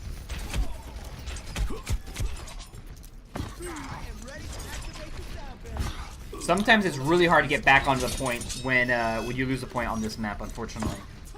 It is. It can be. Sometimes you have to take advantage of one of the flanks. Kazak with a textbook jump in and shield engagement, but it's not enough to save him from getting slept again. Unfortunately, there's not enough follow-up, and so Kazak just gets a little break and comes out while the rest of his team's doing kills.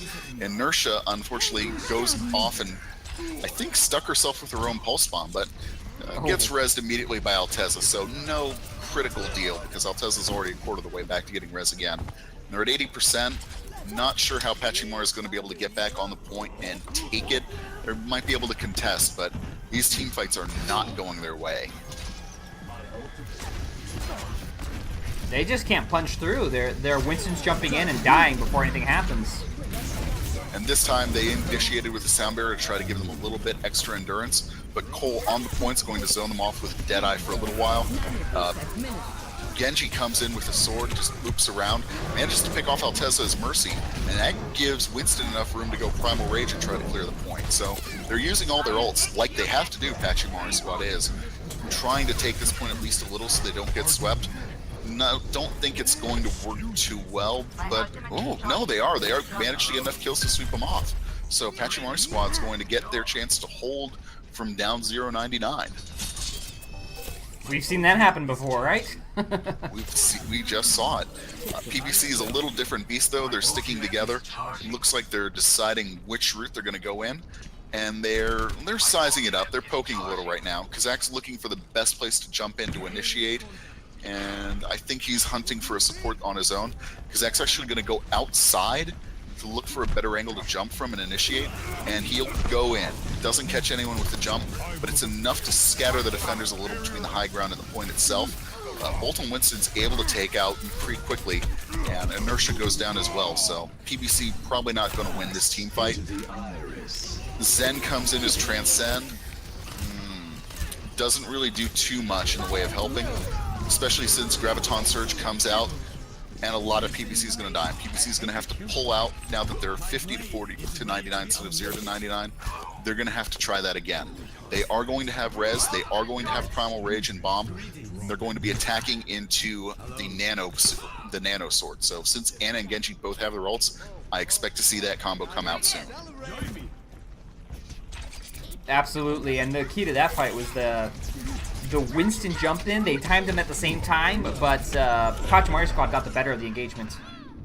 The Initiate comes in with Inertia, gets the bomb on Genji and takes him out to make it 6-3. And so now PBC is looking for extra places to get their ults in. Inertia comes in, Cole comes in to try to zone people out with Deadeye. And that's a zoning ult. It's almost enough to get them the point on its own. Shield's enough to keep self-destruct from getting any kills. It's Lucio goes down. Sword comes in. Sword didn't get nano. That's not going to be enough. As Genji comes in with a sword and gets picked off by Winston, going to jump onto the point. Pachimari's squad is try to save it, but they're going to be trickling, and PBC is going to be able to get their defense set. It's going to need a lot of magic from Pachimari to be able to retake this. Primal Rage comes out, which is a good start if they can keep somebody on the point at all times, which, oh, 2 come in. 2 die just almost that quickly, too, as Yo Green Panda on Tracer boops in and out. Genji gets in on the act and dies quickly. And yeah, the stagger just can't go on forever. It did get them to about 99 to 92, though, so point to PBC. Yeah, unfortunately, the Genji died very early in that next fight, and so what ended up happening is that without the Genji, they weren't able to do the nano combo, and when Genji finally did come in with his ult, immediately Mercy came in with the res, which basically negated any damage that he had done. Yo Green Panda on Pachimari's squad swapping to Roadhog for this point. I really do like Roadhog on this map. Fuzzy's going Pharah. Pharah with no mercy is an interesting little pick here. PBC doesn't look like they're making any changes, which, you know, whatever works for you, keep using it is a good general motto. Yeah, definitely. So they'll come out again, Pharmacy, again, Kazak leading the way. And let's see if either of these pairs is going to get an opportunistic boop off. Doesn't look like either of them will be successful in being able to pull that off. So it'll have to be an old-fashioned 6v6. Bone Martin gets the kill on Genji and Winston quickly as Genji, and so Pachimari is going to win this initial team fight. They're already up 6-3. Just have to sweep Mercy and Diva and McCree off. There goes McCree. That's a clean team fight. They're going to take the point first. Let's see how much Pachimari can build percentage on this point.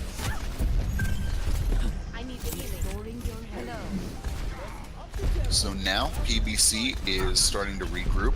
Pharah's making it hard for them to get organized and push with a constant rain of rockets, but inertia on Pharah is going to try to do her own work as Pharah.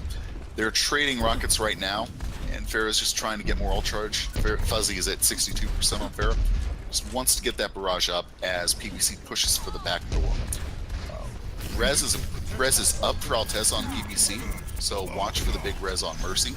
No ults up yet for Pachimari's squad, despite having won that first team fight. Oh, sword comes up. Bolt dies on Winston, so down 6-5, and immediately 2 kills make it 4-5. 4-5 for Pachimari, but again, res comes out, now it's 6-5 again. The sword comes out from Pachimari, and it'll get work done. They'll get kill after kill after kill. They're going to hold this one. So Pachimari squad in a strong position on the second map so far. My ultimate is charging. I was gonna say that fight was a little bit uncoordinated to let the res get any work done. So the res comes out, and immediately the players just get picked off again. Absolutely, and so now PBC, now they're starting to, they don't want to repeat the 1 versus 3 sweep that we just saw. They're going to have to do some work pretty quickly and probably win this push. They do have self-destruct and barrage and Deadeye, and they're attacking into a whole hog. So that's a favorable ult balance for them if they can use their tools well. Initiate comes out, zoning ult from Deadeye comes out as well, but Panda on Roadhog immediately picks off Mercy. So that's going to be a painful blow for PBC. The rest of the fight doesn't go their way as well. So PBC is in real trouble on this point. They're going to be able to touch it, but it's going to be another stagger competition.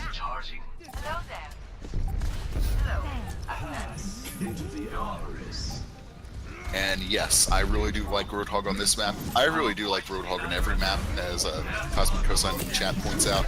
You never go wrong with Roadhog. Definitely not. Self-destruct comes in to try to clear the point, but they've got to get more bodies onto the point and try to contest. And Nershaw and Pharah is going to try to do that by themselves. The sound barrier comes out from Lucio, and yeah, it's going to be trickling.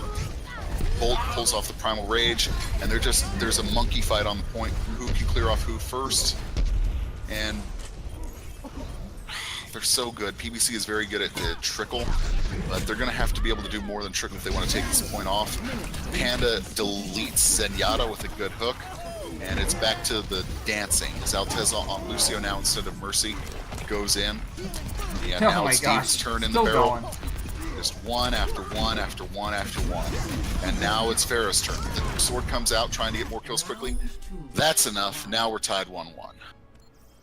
That was a good long hold at the end. Sometimes with those battles, you'll find that you get almost fatigue, if you will, and you give up the point even though you were winning it. But PBC did not let go at all. They just kept fighting and fighting. They're like, you know what? They're going to run out of this team at some time, and eventually Pachimari's squad did. Now we're going to market for the third point here. Now that they're both tied up, now this is effectively a best of 3. So Wipe the last 2 points from your mind. It's a whole new ball game now. Still not a lot of changes from either side coming out after that. They're both still fairly confident in their comps. Let's see if anything different goes on this map versus the last one.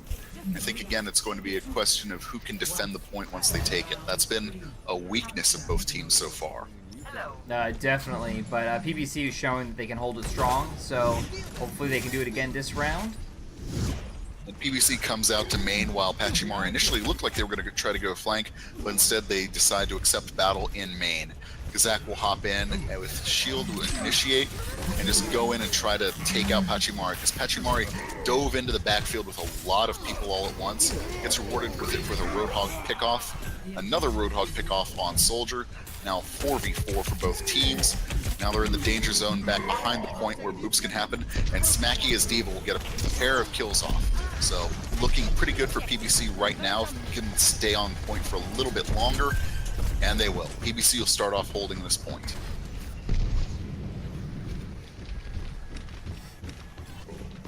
Yeah, I thought the Roadhog was getting a lot of work done, but unfortunately, like, despite the work he was getting done, the rest of his team was getting picked off a And little look bit. at Kazak, he's perched right over the door, just waiting so he can drop on someone. And surprise, Monkey. Love seeing little trick plays like that. The Winstons drop their shields on top of each other for a pretty purple little ball.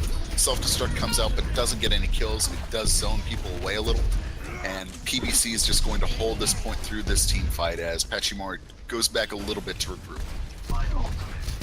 And Inertia is putting lots of pressure on the back line.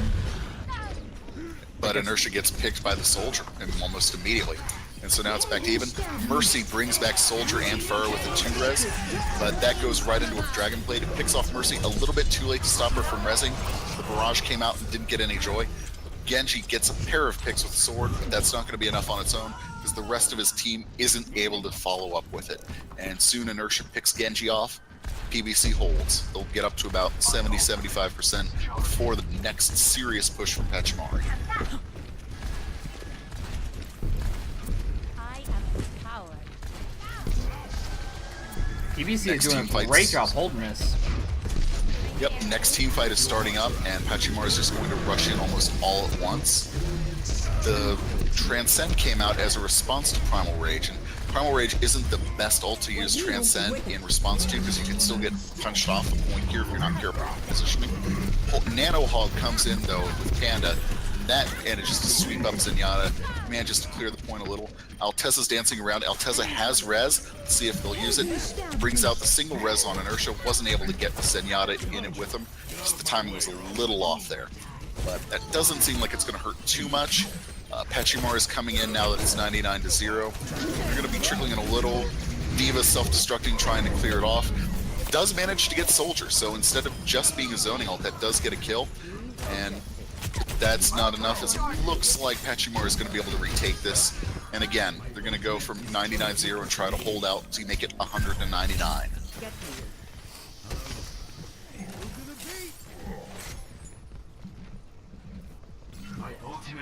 I was gonna say that was a messy fight, but Roadhog was able to get some work done there with the nano on his whole hog, getting a lot of damage done, and then able to come in and clean up with a few more shotgun kills.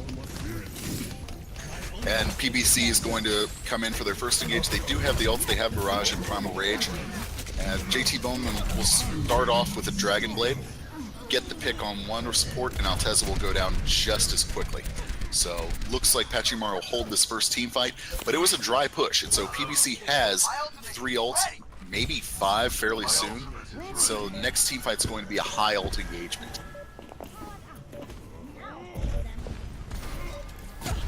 I will not waste this opportunity. I will keep you healed.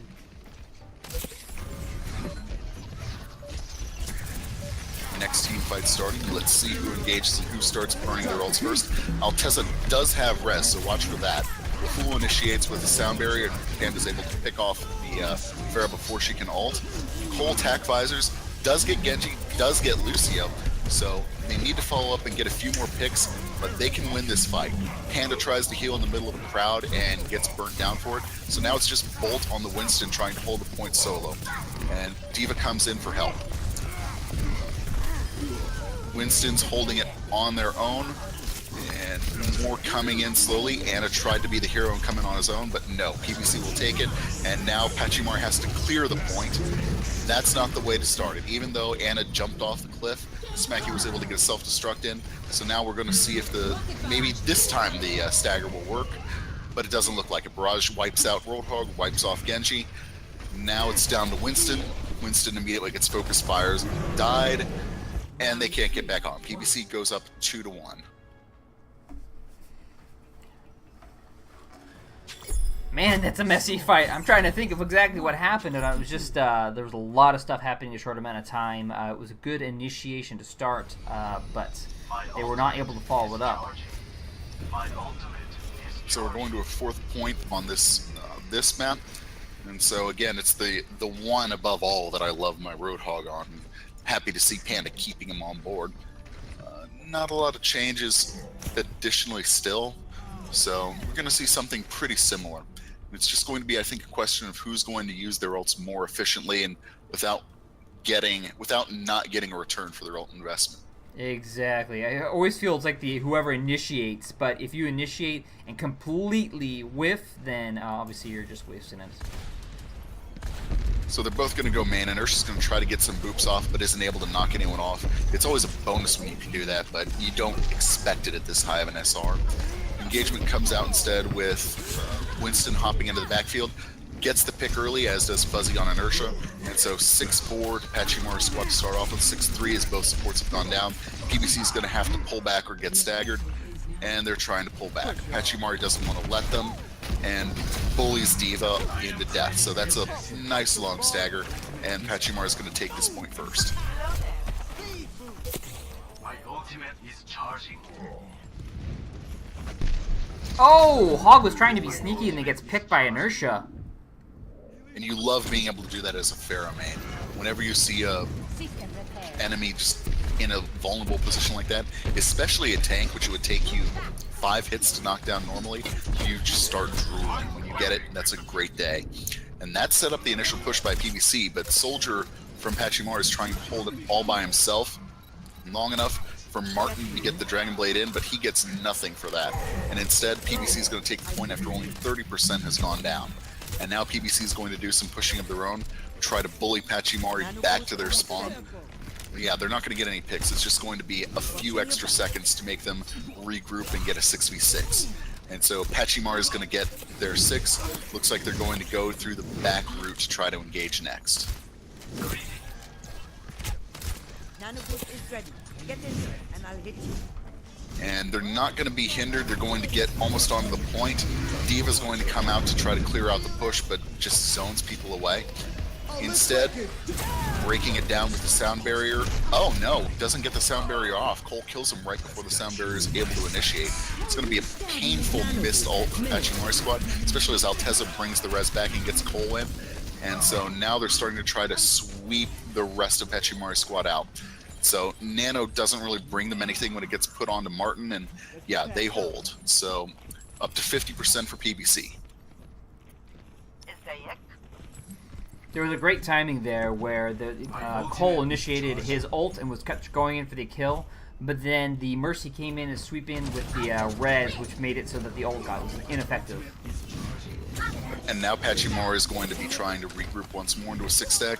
Soldier got caught a little behind, and Inertia is going to be able to pick off the Genji. So they're going to be going in 6-5, and Pachimari is just retreating to get back to a 6-person. They're using Panda on D.Va now. She switched to D.Va from Roadhog as a mobile anti-Pharah platform, just using Defense Matrix to zone out those rockets. So now that they have 6 again, they're going to push, and because of that pick on Genji, this is going to be their last push. Alteza just about has res up, but they're getting enough picks that they might not need it, because Kazak with Primal Rage gets multiple kills off. That prompts the Primal Rage to come out from Bolt as well as he tries to hold, but this is going to be a stagger scenario again. They don't have anyone particularly close to the point this time. PBC is going to take the first map 3-1.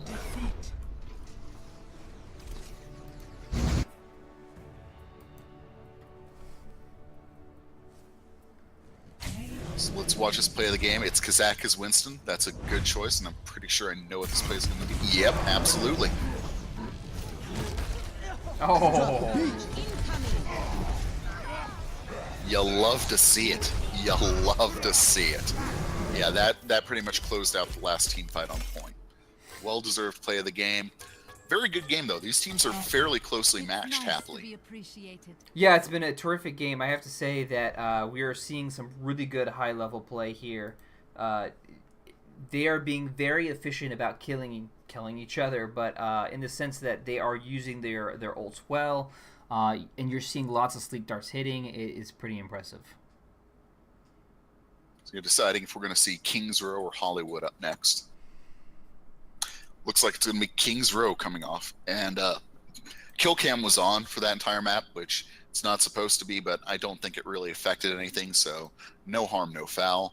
But the settings for Overwatch University do expect kill cam to be turned off. So map has been set to Kings Row. Just letting the teams get ready, and then we'll go into that map. So given that they are fairly close, what are some of the adjustments you think Pachimari might be able to make here? It's gonna be. I think it's gonna be a little bit more map dependent. If you see a lot of times on Kings Row, the first point running a Widowmaker, so I'm wondering if they have that skill set on their team or not. If they do run a Widowmaker, that can get a lot of work done in the beginning. As far as how you would defend against this, who do we have attacking or defending first? On red team is PBC and blue team is Pachimari. Red team is PBC. Okay, just want to make sure my scoreboard is updated. But we'll see whether they run a defensive Widowmaker or not. I'm not sure if that's going to pop up or not, and let's just see how they build. Looking like it. And no, PBC is going to be on attack first, so it's the defense that's going to be Pachimari and blue first. So they're going to bring out a triple tank comp this time. Pachimari is. They've got Ryan and Roadhog and Zarya. They've got Lucio and Anna as their heals. Let's see who Fuzzy decides to bring as the sole DPS. Oh, they switched off the Roadhog. Oh, so Yo Green Panda is going to be Korean. They're still arguing about their team comp here, which is a little ominous, and they've got to get Fuzzy onto someone because they're running out of time to get set up. PBC, they know what they're doing. They've got Hanzo and they've got Widow. I think at least one of those is just looking to try to get a free early pick, but I don't want to rule it out at this point. Otherwise, they've got Kazak on Winston still. They've got Diva. Alteza is on Mercy again. Looks fairly similar to the first comp. But Pachimari squad's got their setup. It is the triple tank, this time with Zarya Ryan and Roadhog. And Panda will be on Soldier as the sole DPS on defense. So let's see how the push comes. They don't switch off. PBC doesn't pull or inertia from the two snipers, so they're definitely looking for the free pick. But Pachimari is staying far enough back that it's going to be hard to do so. Cole moves in, trying to pick it off, but Ryan is there with the shield.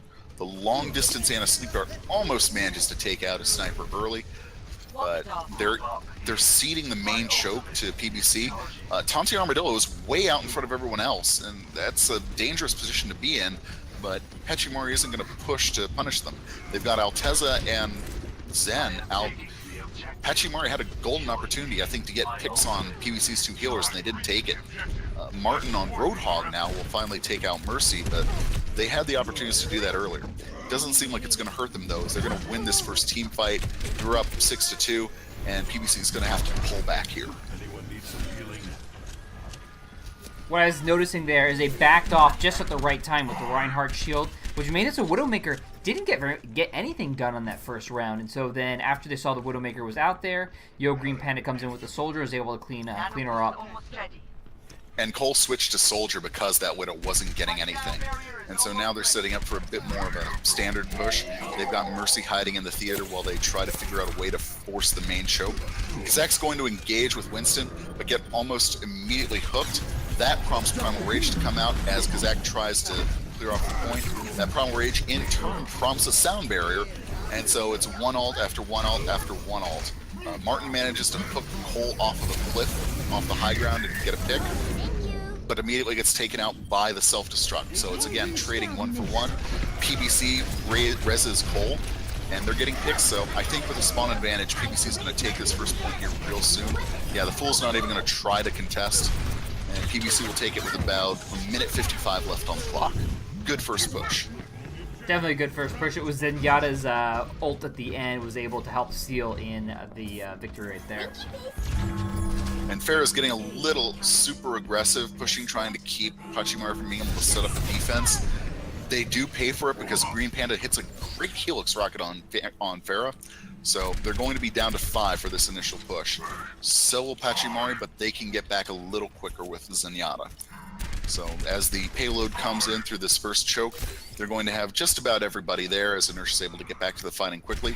Inertia will go to the high ground and start looking for a place to rain rockets down. Pachimari does have the ult advantage. They have 3 ults, including the feared Graviton Surge. So they can pair up some things to make this first push go wrong if they time it right. Panda gets the first pick without the help of any of those, wins the soldier battle, and now Pachimari is going to move in and try to engage on the point with Reinhardt. And so Fuzzy is really high energy, starting to try to melt PBC off. The Graviton comes in, only catches really 1, and there's not really any follow through on that. But Panda is able to use that as a distraction to pick off Alteza on Mercy. Alteza does have res for PBC, so once Alteza is able to get back to the fight, I don't like Pachimari's chances of being able to hold the second point because that res is going to come up, and because PBC has so many ults sitting there waiting, and Panda will go down, staggering a little more. Pachimari is not really going to be able to contest. They'll get the second point with 2 minutes 50 seconds left to go. I feel like despite dealing damage, they're not getting the kills they're expecting to, which is basically allowing them to get staggered over and over again. Yeah, that is happening quite a bit, and I think Pachimari is starting to get a little rattled by it, as PBC's pressure is just relentless. They weren't stopped at all on that second point, not for very long, and now they're rounding to the final quarter already. Kazak in their backfield, and Self-Destruct comes out. Self-Destruct does pick off the Roadhog, and they were looking for that Roadhog to get some pressure on. Inertia follows that up with a barrage that takes out Ana, and even though the Earthshatter comes out, any achievements it made get wiped out by the 3 res from Alteza. So now PBC has got a good position to go back to pushing. They're around the last corner, just looking for ways to keep up the pressure and keep getting kills. I think they'll be able to take this last point even if it's not on this push. They're just getting too much of a favorable balance in trade for their kills. Pushing towards the last now. They're about 5 meters away now. Whole Hog comes out and gets nano boosted and Zarya shielded, but that doesn't earn them any kills. In fact, Diva's still behind that Roadhog as he ults that way, and Smacky doesn't really get punished for it yet. Gets knocked out of the suit, and Smacky's going to withdraw his baby Diva. So now Pachimari is trying to set up on the point for one last defense. It's about 6 meters away from the end right now, and they are going to be able to finally put a stop to this single long push. And PBC will have about 3 minutes to get it about 6 more meters. Cole had like free reign up atop with the soldier to just keep firing and firing, so it's like they need to do something about that, and they right now don't have an answer. And Martin has switched to Genji. That's the character he's the most comfortable on, and his blades have been doing a lot of work so far in this fight. If this goes more than 1 or 2 fights, Martin will be able to get the Dragon Sword up and probably win the next fight after however long that takes, but they're going to have to get there. Fuzzy has Graviton, Bolt has Earthshatter. They've got the crown control they need to win this defense. Graviton comes out, they get 1 kill from it, they get 1 kill from it. So now PBC is in. The self-destruct goes to an unfortunate place in the hole behind the point, down to 2.5 meters though, and Earthstrike comes out, puts a lot of people on the ground, doesn't get a lot of kills. PBC swarming the point, trying to knock the last Lucio off as others sprint to get on, and Fool's just dancing around the point right now trying to stagger. He's doing a great job of it. They're not able to get the pick.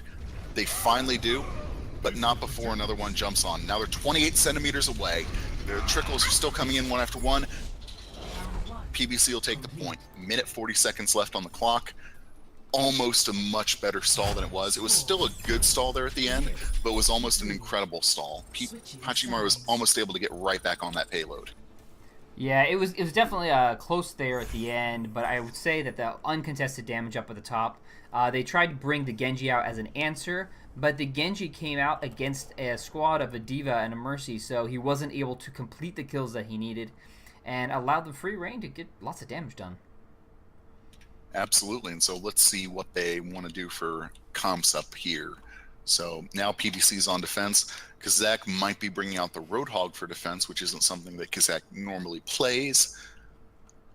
Tesla's going to be on Mercy, Armadillo on Zen. They're not going to bring out the Pharmacy for this defense, it doesn't look like.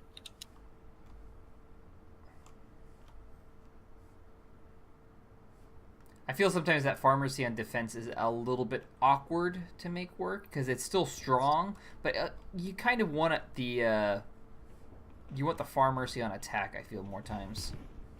I agree, and I'd go one better. I actually like her a lot more on King of the Hill than either 2CP or Payload, just because of how freewheeling that mode can be. So on attack right now, assuming no other changes come, it'll be a 2-2-2 again with the Shimada brothers as the DPS, Martin and Fuzzy on Genji and Hanzo respectively. And the defense will be, as said, also a 2-2-2 with Kazak and Smacky as Roadhog and Ryan on the tanks, and Inertia on Tracer and Cole on Soldier as the 2 DPS. So about 10 seconds left. Think they can do it? I believe PBC is a little bit too strong for them. However, Pachimara has been putting up a good fight, so they could prove me wrong quite easily. I'll predict Pachimari gets the 3rd point, but they do it in overtime, so they're facing a 100-second deficit. First push comes out from Pachimari down to main. They're just taking the usual straight bull right in and move around the shield. Inertia's going to interfere with that as much as they can by being a gnat, and it's enough to foul up Bolt's initiating jump and put him where he can't do too much to help. And now the PVC is going to rotate behind the point. The Pachimari's gone to the high ground to contest, and immediately all except for Panzo and Winston jump down to fight. Not a lot of picks coming in yet. It's a battle of positioning so far, and you can't really give either team full credit for this yet. Neither of them is getting a huge advantage. It's all just jockeying for position for that initial pick. We're waiting to see who's going to get that and go up 6-5 first. Alteza already has res though on PBC, so PBC can afford to take some losses, but they're going to get the first pick as well as that, as Kazak manages to take down Panda on Zarya. So let's see if Pachimari pulls back based on going down. Fuzzy will get the pick off on Cole, but with Mercy's res up, Mercy will bring out the res, and then Martin right after that will bring the Dragon Sword, take out almost the entire team. I paused to see if there were going to be any others, and there were 3 others. It's a quad kill for Martin on the sword, and that'll win them that first point.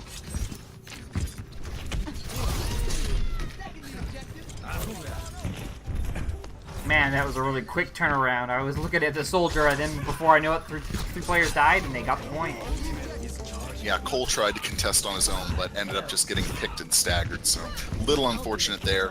Might have bought enough time for PBC to be able to set up on this first corner here instead of on the last corner, which is where Pachimari had to try to set up on their defense. So now Pachimari's got the same problem. Can they get through Streets phase without getting slowed significantly down like PBC did?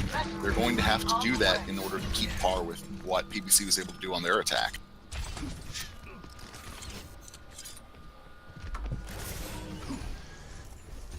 So do you think they're going to get up to hold of the arches, or are they going to just give up the ground?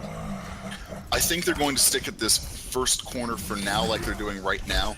I don't like pushing all the way to the arch. It's a little too cocky, and it just asks to get staggered. I like where they're holding right now, and I like the final corner as places to hold on defense in the street space. So Pachimari comes out in Primal Rages. That prompts a few ults to come out. Cole on PVC is still holding his tac visor. Alteza has res up again, but they're winning this fight handily enough that it's not going to matter. Inertia runs back to the group in front of an entire mob of Pachimari, but Pachimari is not going to chase. They're going to wait. They're going to get up to 6, and PVC is already doing a little better on Streets defense than Pachimari was able to.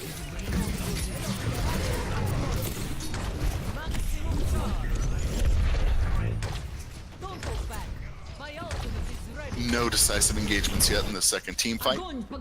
Winston will come in and jump right into a Graviton Surge as it comes out. And though kills come out, Mercy 2 reses up. Smacky's able to pick off. PBC gets a lot of picks off on pretty much the entire Pachimari squad, and that push will also get smothered in the cradle, whatever. We knew what you're talking about. Yes. So for this next coming push, Pachimari is going to have a slight ult advantage. You're going to have Nano Boost, but nobody to really put it on, while PBC is going to have Earth Shatter and not a lot else to support.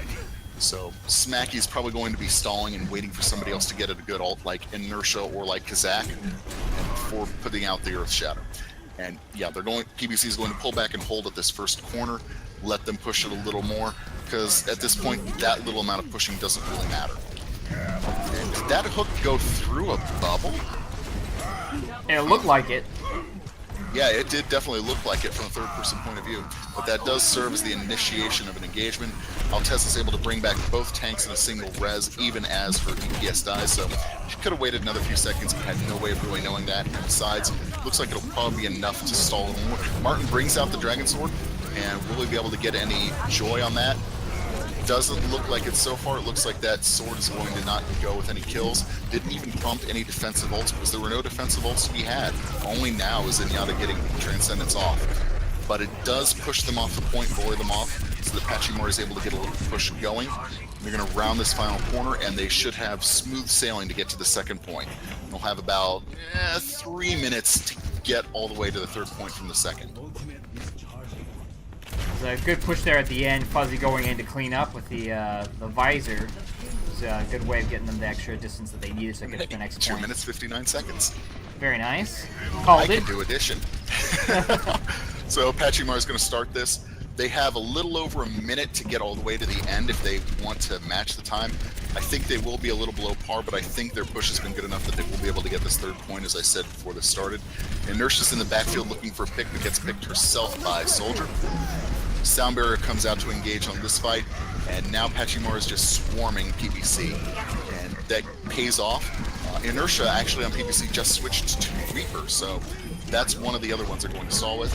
Pachimari is going to win this team fight pretty handily, and now it's going to be one more team fight near the end of the map, and then probably a succession of stalls past that. So they might not even make it to overtime, depending on if PBC can pull out a masterful final defense here. So the engage is going to come out.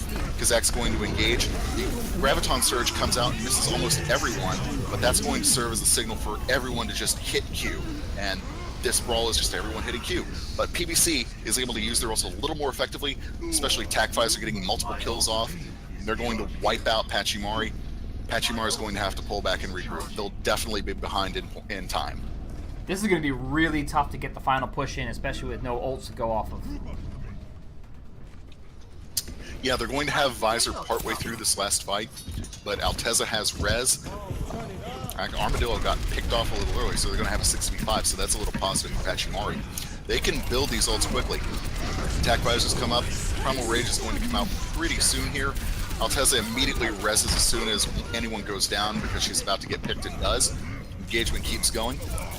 Pachimari is looking to try to get on the point and push it a little further, but gets knocked away. So Pachimari is going to have to pull back and regroup again. They'll have one more good push or two quick ones, but PBC is starting to look pretty good on this defense.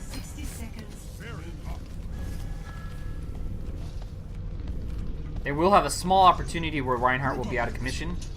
Nope, it's already kind of gone.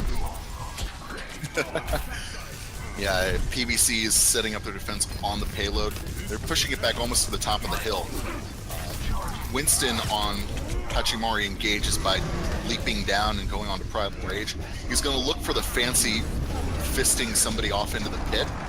Doesn't quite work out the way he wanted to, though, as Inertia with Death Blossom is able to get a triple kill, and that might be the death knell for the last push for Pachimari. That might win the match for PBC, because Pachimari has to get this to the end or they lose. And they've got 15 seconds left. They've got 5 respawns. They're coming. Let's see. It's going to be on Martin probably to touch the payload and start stalling. Let's follow Martin as he moves in. Oh no, Winston's going to move in first, but he's going to get intercepted by the other Winston. Got a monkey fight near the payload. Going into overtime, Pachimari's last gasp here. Tranquility comes out. Cole gets a triple kill with a visor at the end. That's going to be a hard pill to swallow. PBC takes the map. PBC takes the match. Wow, good game. It was actually a good push there at the end. I just felt like that as soon as Pachimara got wiped getting close to the edge, they just were not able to regroup whatsoever. And we had the Reaper was getting a lot of work done at the end. So the match is over, 2-0 win by PBC. Make sure to update the score for you guys. And there is the Winston ult. I'm gonna say damage and ult, right? Oh, Reinhardt going down. And Roadhog! That was a big deal. Pachimari squad.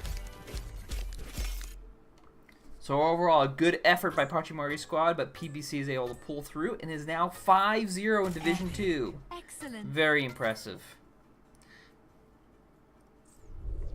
Good set of games here. So, do not go away. We will have a game starting up in about 9 minutes.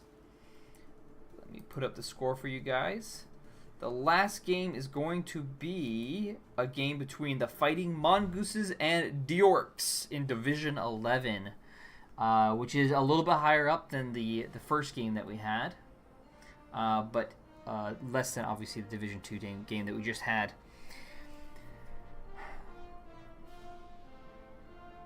And I'm back. Sorry, I had to get another drink because my throat was starting to complain a little bit. So yeah, our last match of the night is, as he said, a Division 11 match. Both of these teams have average SRs solidly in the plat range, the mid-plat range. But there's a range from Fighting Mongooses actually has a high silver. They've also got a high diamond. While on the other team, they're a little more clustered in the high gold, mid-plat range. Ah, okay. Okay. Good to know. So let me update the scoreboard for you guys so you can see the names. And let me do a quick talk about Overwatch University while we're waiting for our next game. So there is a subreddit on reddit.com/r/Overwatch University. It's a great place to go if you want to get information and learn more about how to play Overwatch the right way. There's a lot of good people that will be there to help you answer your questions. Not to mention, it's a good place to learn new stuff when people post information. Also, if you want more information on the Overwatch University League, you can go to, there is a Discord that you can join that is, I believe it's posted in the Twitch for you guys to check out. It goes at all skill levels. You saw that we had Grandmasters down to Silvers. So it does not matter what skill level you are. It just, if you want to work with the team and improve, this is the place to join. We have one more game coming up in about 7 minutes, starting at 6 o'clock PST. So hopefully you guys stick around. Yeah, absolutely. I'm going to take a few minute break here, just 2-3 minutes, so the casters can go to the bathroom, and then we'll have a bit of talk about these two teams, and then we'll get started with the final match of the night. All right, sounds good. Be right back, everyone.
Hey everyone, we are back. We're going to come with our final match of the evening. It is going to be the Fighting Mongooses versus Diorks. They are still gathering up in the game room, but tell us a little bit about the game, Mukai. So first up, we've got the Fighting Mongooses. This division has had a lot of issues with incompatible schedules, and so Fighting Mongooses are actually on the top of the division with a 1-0 record as of Thursday night. They do have a lot of fairly dangerous players, though. One that I want to talk about is Son of a Selkie. They're a Lucio main, but they're a very aggressive Lucio main. Remember I said I like to look at the stats on Overbuff to see what part of Lucio they do well? Ooh, yeah. When I did that with Selkie, what I saw was that they're in the top 5% for eliminations, damage, critical hits, and environmental kills. Wow. And then I looked over at Lime Drop, who is their Pharah main, and they are also top 5% on environmental kills. And then I look at the map that they chose as one of their home maps, Nepal. I think this team really probably wants to go boop happy. Unfortunately for them, the Diorks also have Nepal as a home map, so instead they're going to be playing on King's Row. But they do get Oasis, so they will have some opportunity to go boop happy. On the other side, the Diorks, they're 2-1 right now in the division, and they have also a pretty good set of players. They've got another dangerous Symmetra in Mylan. Mylan is a Zenyatta main usually, but on things like this first point of King's Row that's going to be played second, they've got a 65% Symmetra win rate this season. Last season, 85% on Symmetra. 85? Mylan is very dangerous. Yeah, it's so. This is going to be an interesting match for Fighting Mongooses. I really like the 2-2-2 Deathball. Looking at their players, they've got a good Zarya, they've got a good Rhine, Soldier, and Pharah. Even though they don't really have a Mercy main to pair with them, but 2-2-2 kind of just season 1 meta comp on their end. For the Diorks, they could go a lot of different ways. They could go dive, they could go triple tank, and I wouldn't be surprised. Both teams are ready here, so I'm going to give them the okay, and we should be hopping into the match any second. Alrighty. Caster's ready. It looks like we're starting. I'm very... And no, it is not the Fighting Mongoose. It is the Fighting Mongooses. Fighting God dang it. Mongoose. God dang it, Bobby.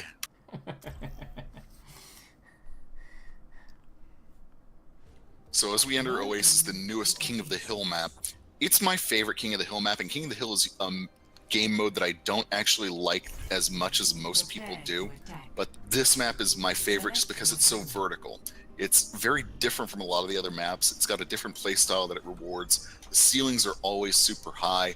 A good Pharmacy here can just go crazy.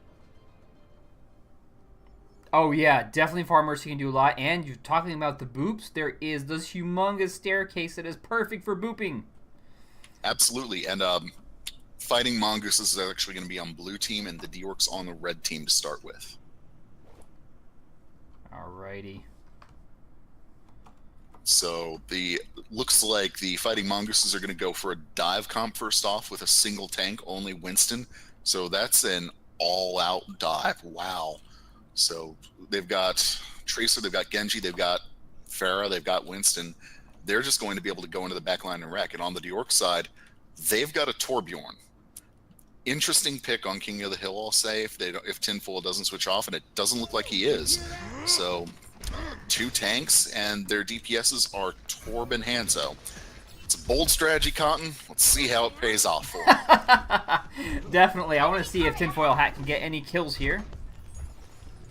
And he'll be setting up behind the Reinhardt shield to start out with, and that turret will be immediately just donating chip damage into the team fight. But the Diorks are kind of penned in behind the point right now, and they're not in a very great position. Fighting Mongooses are able to spread out on the point, threaten initially, but they're still trying to get the first one. Lucio is actually going to take out Torb's turret immediately, and the fight will move on. Roadhog gets an incredible hook on Pharah and picks her off. Justin Hopper does a very good hook accuracy there. And the Diorks are also going to get another pick off with a scatter on Winston, and they're going to take this point first.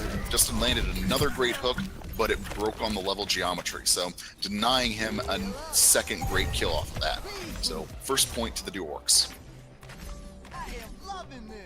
They put in a good tack there, and I'm surprised that the Torbjorn turret was able to protect the defensive line, which is actually a great way of using the turret.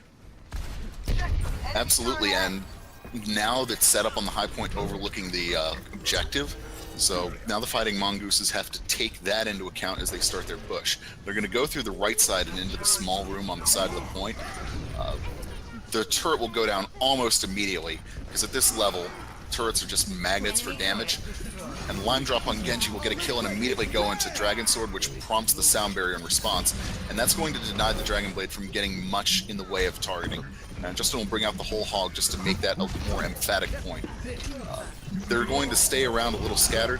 Roadhog gets the hook on Zenyatta, but Lucio is able to run interference and kill Justin on Roadhog before the Roadhog's able to kill the Zenyatta. It's a great play by that Lucio there. Winston will jump in and clear the point, and nope, Hanzo's going to jump onto the point for the Yorks and try to contest on his own, try to buy time for his team to get here. And that'll be successful as both of the tanks get in. Justin tries for a bold hook on Lucio, but doesn't quite make it. So now it's the Fighting Mongooses' turn to back off, regroup, think about what they're doing. Try to get 6 back in, and this time it's Pharah that wins the competition to see who can kill the turret first. Lucio's a little off on his own on the high ground, trying to get an opportunistic boop. He'll do a fancy wall ride on the outside of the level geometry, though, and he gets back. That was a very interesting jump there. If he had fallen down, that would have been really embarrassing, though. Yeah. There's a Roadhog battle. Yep, Hydrax gets the initial push in on Roadhog, but that just prompts a Hanzo error to come out. Doesn't get any joy. Instead, Roadhog and Pharah will combine to get a couple picks off. And this time I think the Fighting Mongooses will be able to hold on to the point long enough, but they've already given up 99%. So now they've got to hold for the full 100% duration against probably 2 or 3 pushes by the Yorks. It looks like they're still sticking with the Torbjorn despite being on attack here, but if they can get a good ult off with him, he can get a lot of damage done. And that ult is coming. He's at 85% and rising fast. Both Lucios get an immediate kill to make it 5v5. Shayla from the Yorks does have res up and ready to go. Not going to use it yet. Going to let Hanzo respawn on his own and come back, keeping her powder dry for the big team fight coming up. And so the Fighting Mongooses are barely holding onto the point at all. They're kind of swarming around it and not grouping up. They're doing that because they're afraid of the Earth Shatter that Jakia has. And that's a good strategy, because if they grouped up, I guarantee you we'd see Earth Shatter come out. As it is, they're going to stay split up, and while they are getting picked off occasionally, like Hanzo just did to Lucio there, they aren't giving the chance for a team kill to come out. But now the Yorks are coming out in force onto the point.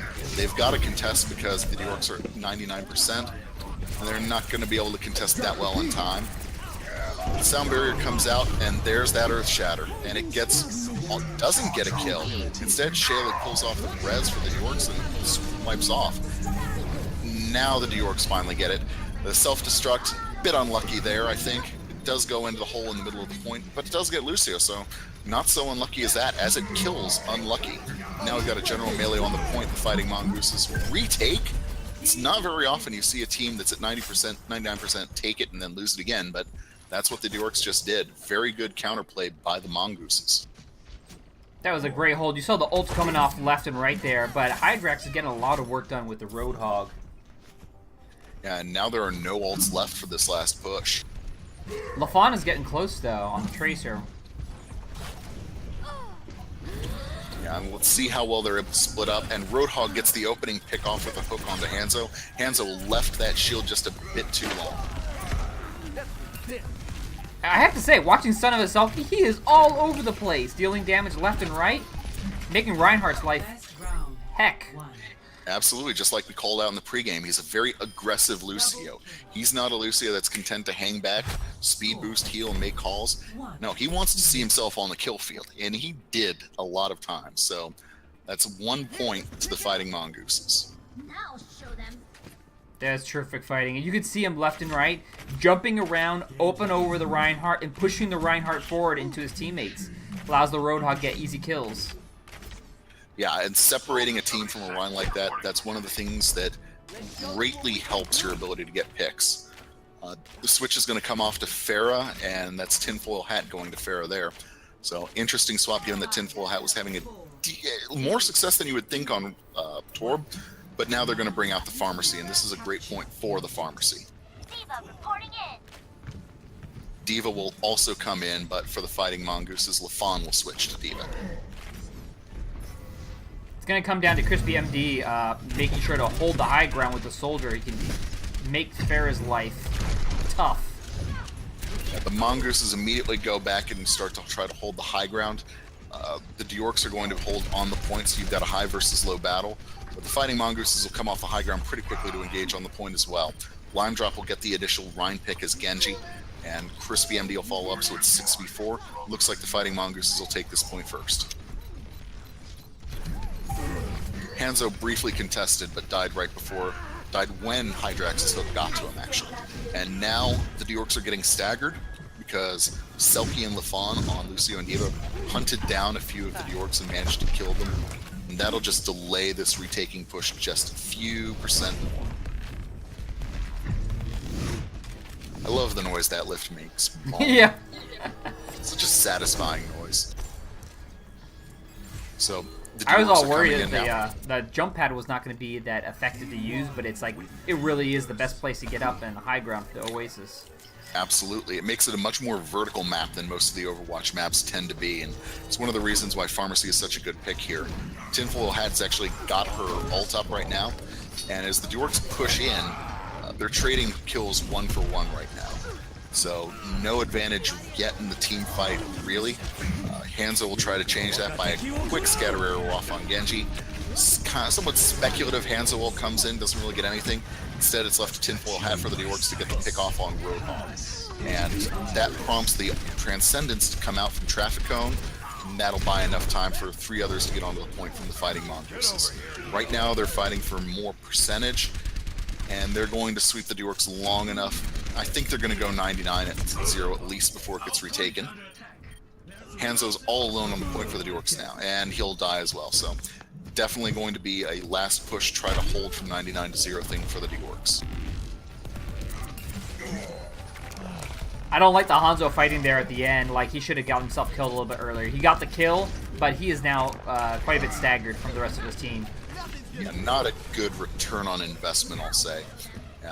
And just like what that Rhine did, what Jakia did, he tried to get the kill on Roadhog, he charged in, got swarmed. That'll delay the Diorks even more, and they're not going to be able to get on the point because of an incredible... Did you see what Roadhog did, what Hydrax did on Roadhog? Tinfoil Hat his May was about to jump on the point, jumped, went into Ice Block in midair, would have fallen on the point, but Whole Hog pushed her back as she was going into the Ice Block so that she landed on the steps instead. And as a result, no lengthy stagger battle. Yeah, I wasn't even looking at that because I assumed they were going to get onto the point, but Hydrax, that's a great job using the whole hog the way it's supposed to be, for not for damage, but for pushing. You can use it for damage pretty effectively, especially if you've got a Roadhog who's silly enough to fortify into it. Oh yeah, if you catch the Orisa fortifying into it, definitely will work out. But I was going to say so that JK generally... is going to go from Roadhog to Soldier here. Oh yeah, okay, that's good to know. And back to Roadhog. Just to fake us out. The caster. The Mongooses are going to go through the left side here as they push in initially. And they're going to meet the Diorks, which push in through main. The Diorks get an initial pick off on Lucio, so that's going to start the fight out not in the Mongoose's favor. Engagement keeps going, and Reinhardt is kind of all alone on the point right now, acting to shield his team. But the Mongooses don't have the heroes to push him really efficiently right now, so they'll get away with it. And instead, while they've got percentages on the point, the Diorks are kind of winning this team fight slightly, but they're being so slow about it that it's giving the Mongooses time to bring more on. And because they're able to swarm the point while the Mongooses are standing off, they're going to take this point first. Awkward little initial team fight there. And they'll stagger Mercy. Lafon will stagger Mercy with a quick Winston bothering. And just like that, the Diorks take it after only 8%. You don't usually see the point change hands with less than 10% on it. I know, that was a really quick retake, but I noticed that Kawaii on the Hanzo got a quick kill on Lucio to start the battle, which made things a lot easier for them to push in.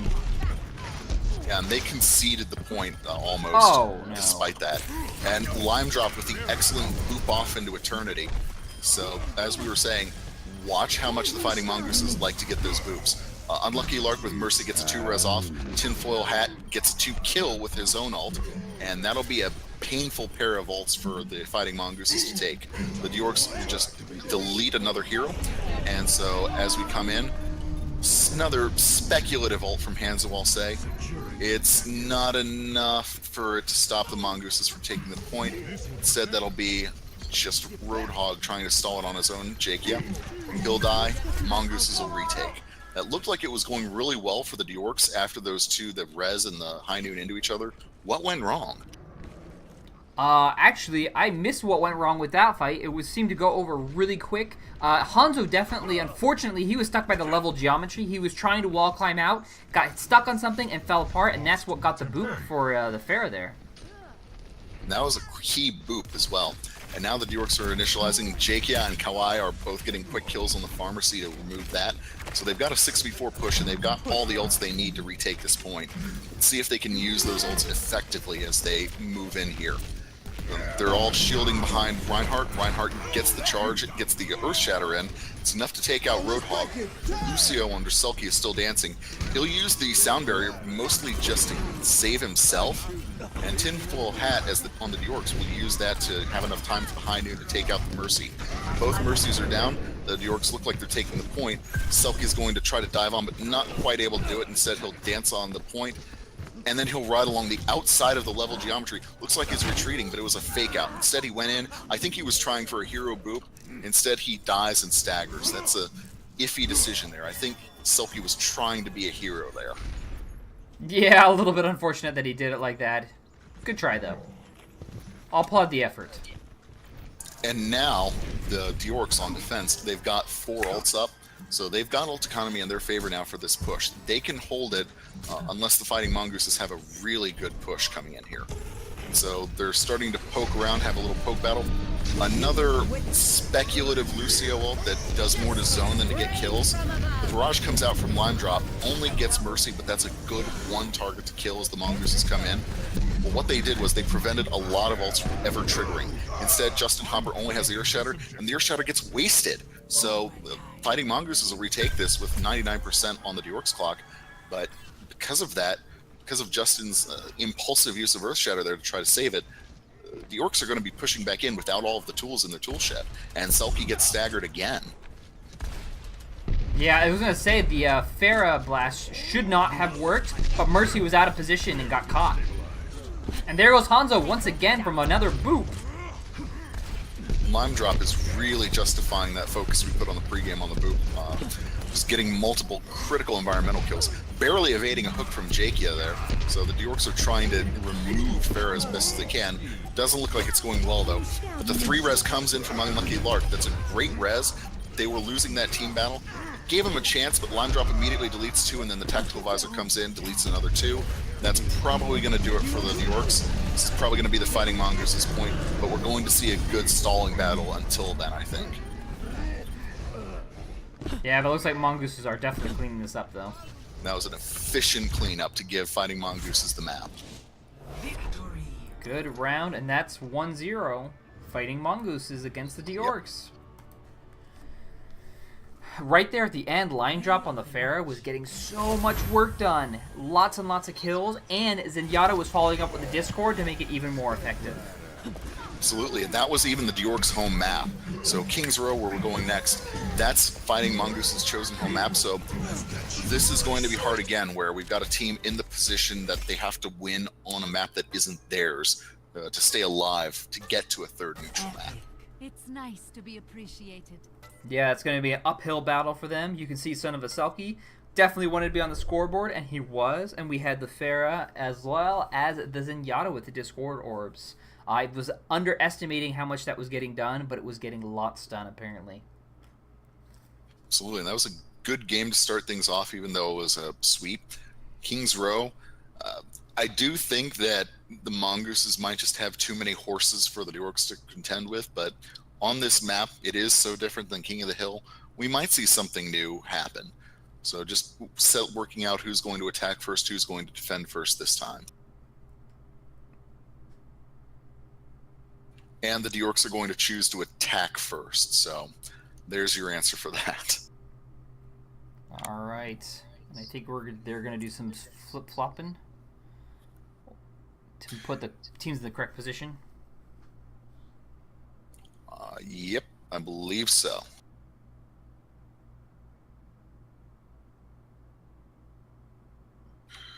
So what do you think the Diorks can do in the face of that kind of the wave that they got hit with? So if you're dealing with a Zenyatta, what you need to do is have somebody that's getting it to the back lines. Now, I don't think they were running that much harassment on the back lines, which can be a problem. If you're on King's Row, it's going to be a little bit different because, again, this is not a King of the Hill. It's a payload map. So we're going to have to see if they continue running the Pharah Zenyatta, how much pressure they're going to put on. When Tinfoil Hat on the McCree was getting pressure done, suddenly the Pharah was ineffective, which of course is as you'd expect. So if he can keep that sort of pressure up, then the Pharah won't be dealing damage, and they should be a lot more effective as a team. So here we are in beautiful King's Row, one of the, I'll say, the most common maps to see in tournament and high-level play. It's kind of the unofficial mascot map of Overwatch. And it is that way because it's such a well-balanced map with such a variety of different environments to engage in. Almost every point has at least one effective flank, so there's not a lot of real choke combat there. You don't usually get gummed up. Fighting Mongooses will be on defense first. It looks like they're bringing out a 2-2-2 with Lime Drop on Zarya and Pills on Reinhardt, Pills subbing in. And their DPS will be Hanzo and Soldier. And bring Ana and Lucio again as their heals. The Orcs on attack. Right now they've got 3 tanks, but we'll see if that firms up. They've got another 30 seconds to make any other different decisions that they can. Right now, it's an interesting comp because it is bringing out the Mei on attack on King's Row. I tend to prefer her on defense on a payload map, just because a Mei ult can almost single-handedly end a push just dead in its tracks in overtime. Doesn't look like they're switching off yet, though. I was going to say, the Mei on attack is surprisingly effective. You're just trading DPS for an ultimate. That can be a great way of cleaning the point for you to take it. And Trafficone saying hi and then wall riding away really quickly. But Tinfoil Hat will swap over to Ana, so they are bringing a triple tank with Hanzo as their only DPS for now. So not a typical comp, but it's an interesting one on this first map. They're all going to form up. The Orcs are going to push at the main choke to start with behind the Rhine shield. We've got an old-fashioned shield duel right now, see whose shield will break first. Looks like the Fighting Mongooses will win that right now. The Orcs are making progress down main. They've got Pills slept on Rhine, and he'll get charged, but he won't get killed thanks to Ana pocketing him. Instead, it's Justin Hopper, the one that charged in to try to initiate, that gets picked off. So the Fighting Mongooses will go up 6-4 in this first push. The Sleep will not quite take out JKL on Roadhog because the D.Va's going to cluster and protect him with the defense matrix. But the Fighting Mongooses have this point, and Jake, all he does is get staggered on the point there. Son of a Selkie's already built up his ult charge, so I'm wondering if he can get into a good position to actually take advantage of it. Our Hanzo ults have not been that effective in this game from either team. Yeah, they've been zoning ults, really, and that's about all that either side has gotten out of them, and sometimes that's enough for a Hanzo ult. But they do have Lime Drop to do a combo if they want to. They do, and Unlucky Lark for Diorks has res up, so even if there is a good ult combo coming up, it might not be worth anything, because that Mercy is looking for the big res. She's sticking up on the high ground, not really being bothered by much except from the Lucio. The Hanzo ult comes out, but again, doesn't get much of any purchase. Lucio actually comes up behind the Mercy and boops her off into the rest of the Diorks, but the engagement goes Mongooses' way as they get another few picks off on D.Va. So that's another push down for the Diorks, and right now is about the time I think that the Mongooses are starting to think, well, what if we can full hold? That's not the way. They're going through, it's just Justin Hopper, and they need to get a little bit more push going. They are kind of stalling, I think, a little too much, just giving Mongoose plenty of time to take them out. And Pills Leroy Jenkins into the entirety of Yorks and promptly gets focus fired. And while the Yorks have a lot of ults ready to go, that's not how you want to start off a team fight. And Justin Hopper has slept, but he slept on the point and building percentage. So they're going to take this point, and I gotta blame Pills for diving in like that into a 1v5 situation. Not the best way to start off an engagement. Unfortunately, that Lime Drop ult right at the end was not a good choice. The point was already lost. I agree, and the Fighting Mongooses also tried to defend a little far forward. They were able to get a little staggered and a little unraveled, so now they're going to have to fall back and defend at that first corner, and now the Yorks have a full team ready to push. Soldier on the high ground for the Fighting Mongooses is doing a lot of work, not being bothered though, and you've always got to bother a soldier that's on the high ground, or he's just going to sit there and ruin your day. And instead, the Yorks just move past him, because the Mongooses can't really stall the payload with their current comp. The self-destruct comes out, it only really gets Hanzo. That's another good one to get, because Hanzo was actually real close to his ult. Now the Fighting Mongooses are just trying to relay onto the point. Lime Drop will be alone as Zarya, alone in the midst of the Yorks, and not get picked somehow. It's a good save by Lime Drop as they run back to the point, eventually gets picked and staggered. So this is probably going to be a 0.2 take for the Yorks. A very strong push after having a little bit of difficulty capturing the point. Yeah, this more fluid attack on the streets is much more to the Yorks' liking than the set-piece attack of that first point, I think.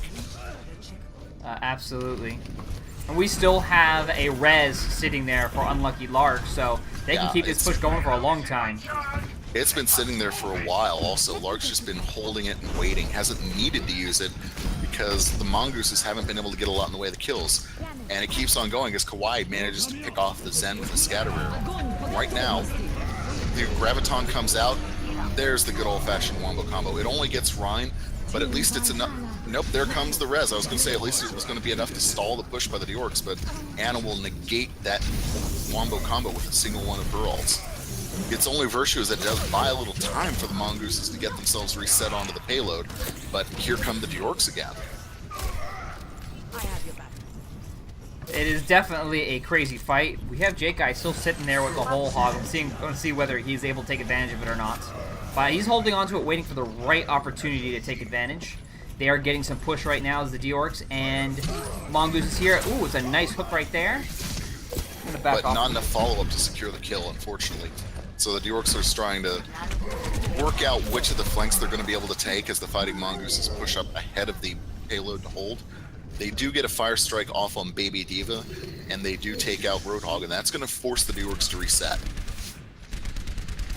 Jake Guy's going to wish I wasn't looking at that, because unfortunately he kind of jumped off of a cliff. Yeah, he did that. It happens to the best of us. It happens. Especially if you're focused on your target. Here comes the Yorks now. They've got their full team up again. They took a little pause just to recover. Fighting Mongoose has pushed up a little far to defend on this third point. Pills is on a bit of an island. Earth Strike goes right into the Zarya shield so that Zarya gets up a nice high energy to start off this fight. And she's going to be focusing on bothering the tanks as they poke out their heads. And the Yorks right now, they're just swirling around. Shayla gets slept as Diva. The fire strikes are coming out as they're just trying to build ult, build ult, build ult.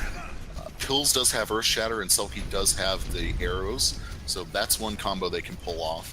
They've also got Transcendence as a defendance ult and the Nano Boost. Earth Shatter will come out, won't get anyone as it hits the shield though.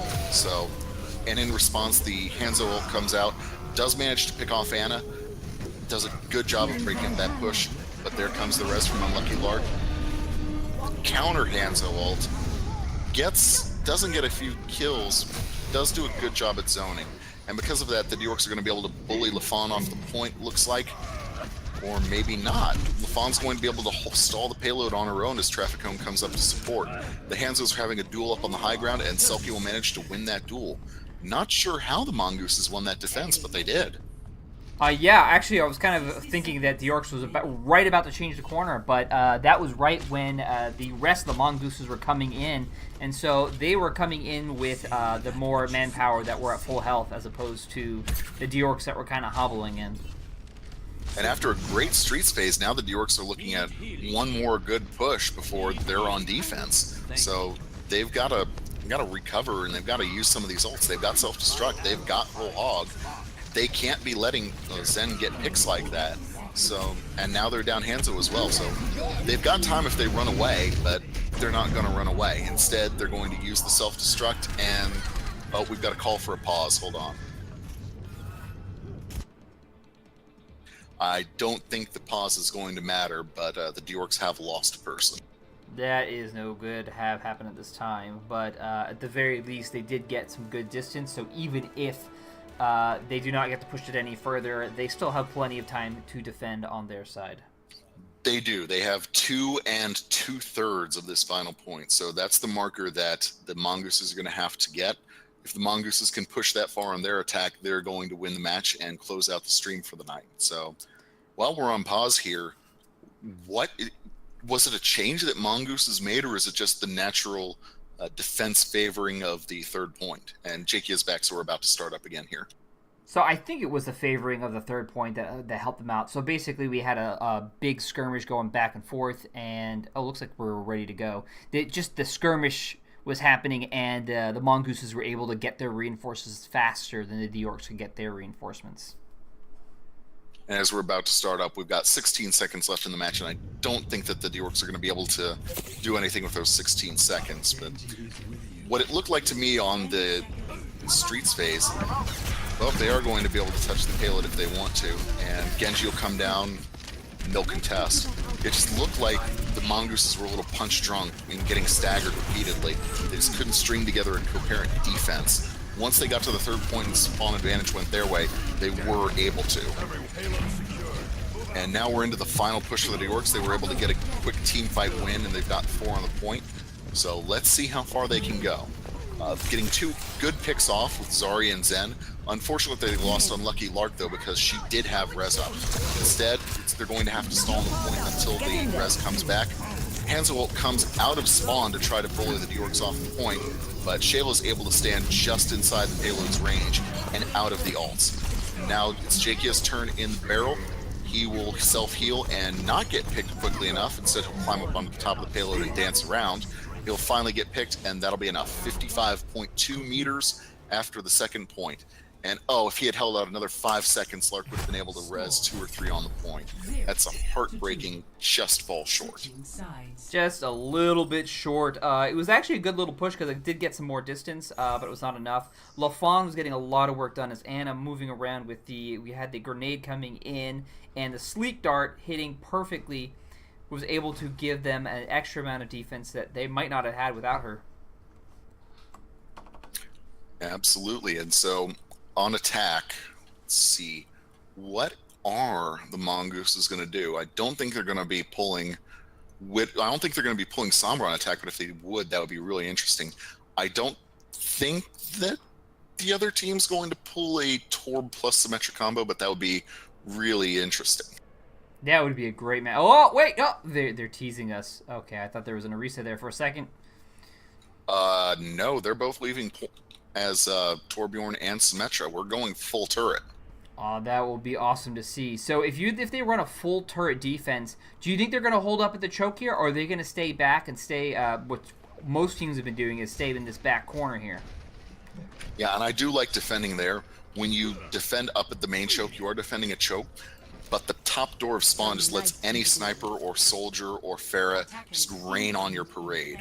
And so I do like defending a little behind the point, because that also takes away a lot of the flanking route's ability to ruin your day. Oh, they are going to try to hold up really close in the theater. Yeah, the Symmetra is just placing her turrets to be a maximum nuisance, and what she really wants is to build ult charge as quickly as possible. Shayla's going to be looking to bring that teleporter out ASAP. 3, 2, 1. And not all of they're actually holding inside the theater. They're not pulling back. That's a bold decision. And it does look like the Mongooses are going to be using Sombra, which is a good counter pick to this comp. We'll see how much I can trying to figure out where they're all going. The fight's in the upper floor of the theater, which is, you barely see any fights there. The Mongooses are coming in. Jakia hooks Winston down and immediately gets the pick on him, but This is a chaotic first push. Sombra is going to run and get in behind on Lime Drop, and Lime Drop is all alone going to hack the med packs back there and get ready to really interfere with the Deorcs. They don't realize she's back there. Now they do. Symmetra realizes someone was back there. Sombra ran in. The turret's going to be the thing that bothers them. And the hook goes on to Sombra to pull her off, but Sombra is able to get away. Mongoose has come in onto the point, and yeah, they're trading, which is positive for the Mongooses, given the strong spawn advantage here. So I like the way this first fight is going for the Mongooses so far. They're getting sleeps, they're getting picks. I don't think the Deorcs are going to be able to hold this for long or at all. But the teleporter is out. I would save it, honestly. At this point, I don't think... No, they are this using is a it. good tactical move. Well, it might work for them. It's not what I do, but that's why I'm casting and not playing. So it does look like it's paying off. It's interesting play. Huh. Impressive. Very impressive. So you notice there is that the teleporter allowed everybody to get back on point, and Tinfoil Hat was able to buy some time with his ultimate, and is now starting to build up his charge again for the next one. Absolutely, and so now the Mongooses they're going to have to figure out how to deal with this. The good news is they have Sombra with EMP up and ready to deal with a lot of this bothering of turrets, a lot of this bothering of shield generator soon. And where is that shield generator at? Where's the teleporter at, I mean? I think that... No, it already went down. I think it might have already went down. EMP initiated. Nano Winston comes in to follow up the EMP. That's a really strong way to initiate a team fight. It gets them 3 picks almost immediately. Jake is going to try to salvage it with a whole hog, but not getting much joy there. It's him all alone against the hordes of mongooses coming in. What a push. They're getting percentage. Jakia manages to get the hook on the thumb, but level geometry breaks it. And that is going to be the Mongoose's point. What a push. Sombra with the EMP, followed immediately by Winston jumping in with Nano Boost. The Deorcs had no chance. Yeah, the EMP did a great job of getting everyone to initiate the fight, and then when obviously nobody has any abilities to use, makes it really easy to get some cleanup activity done. And now 4 of the Mongooses are pushing way, way far ahead of the payload. And what they're doing there is trying to prevent the Deorcs from getting set up on that first corner. They're trying to force them to set up back so they can get the payload even further before there's any interference. And I really love that kind of aggressive follow-up of taking a point. Now, surprisingly, Tinfoil Hat is not switched off of the Torbjorn, so they're going to keep going with it. And I think he just wants to get his ult off before he switches. He doesn't want to waste the molten core. I think as soon as he manages to get a level 2 turret up somewhere in the line of fire, he'll pop that ult. Or he'll pop it anyway. He's got molten core up. Yeah, I think he just wants to get rid of that ult and get back to a different hero. So the fight going on the payload, trading off ults right now. Overall, it's not really to anyone's strong advantage. Just waiting to see who can get more picks. Primal Rage comes out from pills for the Mongooses as it'll push them off. And that'll be how they get to this final corner of point 2. I think Deorcs will be able to make one more team fight, maybe on the payload, but not if they keep getting picked like that. Shayla gets picked off with half of her ult ready.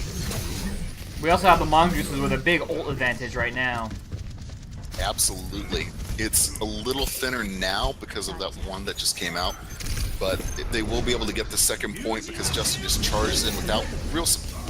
Nano Blade comes out from Genji, followed by a Symmetra EMP, a Sombra EMP. That EMP almost but doesn't quite cancel out the Dragon Blade, and Kawhi uses that to get a few picks. Not enough to stop them from taking point 2 though, and they've got 3.5 minutes. Let's make sure someone My stays with it. tactical visor is charging. Now, I'm surprised to see that Traffic Cone is now on the Lucio, and Son of Selkie is not running Lucio, is running the Soldier. That's an interesting pair of picks. Mongooses does have the Nano Visor ready, while all that Deorcs have is the Whole Hog and soon an Earth Shatter. So Justin's he's been a very aggressive Rhyme. He's probably active hunting for a place to use that Earth Shatter. And I think that the Mongooses would do well to try to bait that out. Absolutely, if they're paying attention to the ults, they'll know he has it soon. He hasn't used it for quite a while, so yeah, if they're paying almost any attention, they will. But down goes Justin Hopper. Up comes Justin Hopper and the Ana as well, as the res cancels out a few of the picks that the Mongooses were able to get. LaFawn is isolated with Pills in the enemy back line. JK is coming back and hunting, but Pills is dancing around. He'll Primal all alone, and it's an iffy choice. I would have waited and saved that for the next team fight, but Pills is getting almost all of his own way as he just goes into the backfield and keeps distracting the Orcs. And now fighting Mongooses are pushing. They're going to get on the point, and it looks like they're going to take. There's going to be another stall here as Tinfoil Hat on Soldier starts to contest. Lucio's coming in to contest, but it's 1-1-1, and that's not going to do it. Fighting Mongooses wins the match. Good game.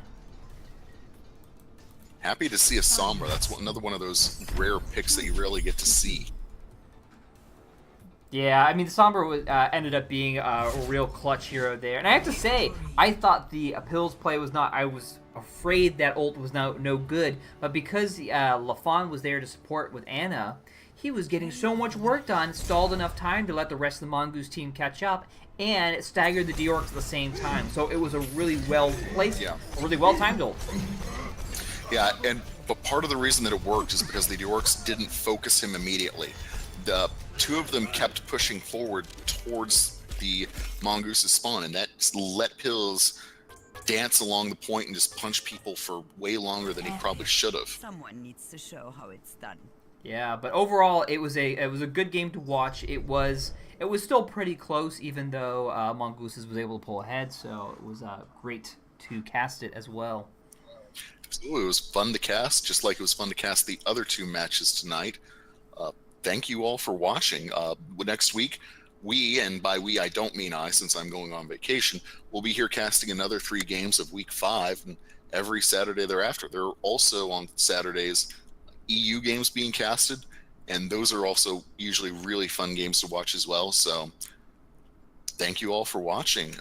Any final thoughts on these 3 games? Final thoughts on these 3 games is that we had some great games to watch. It was lots of fun.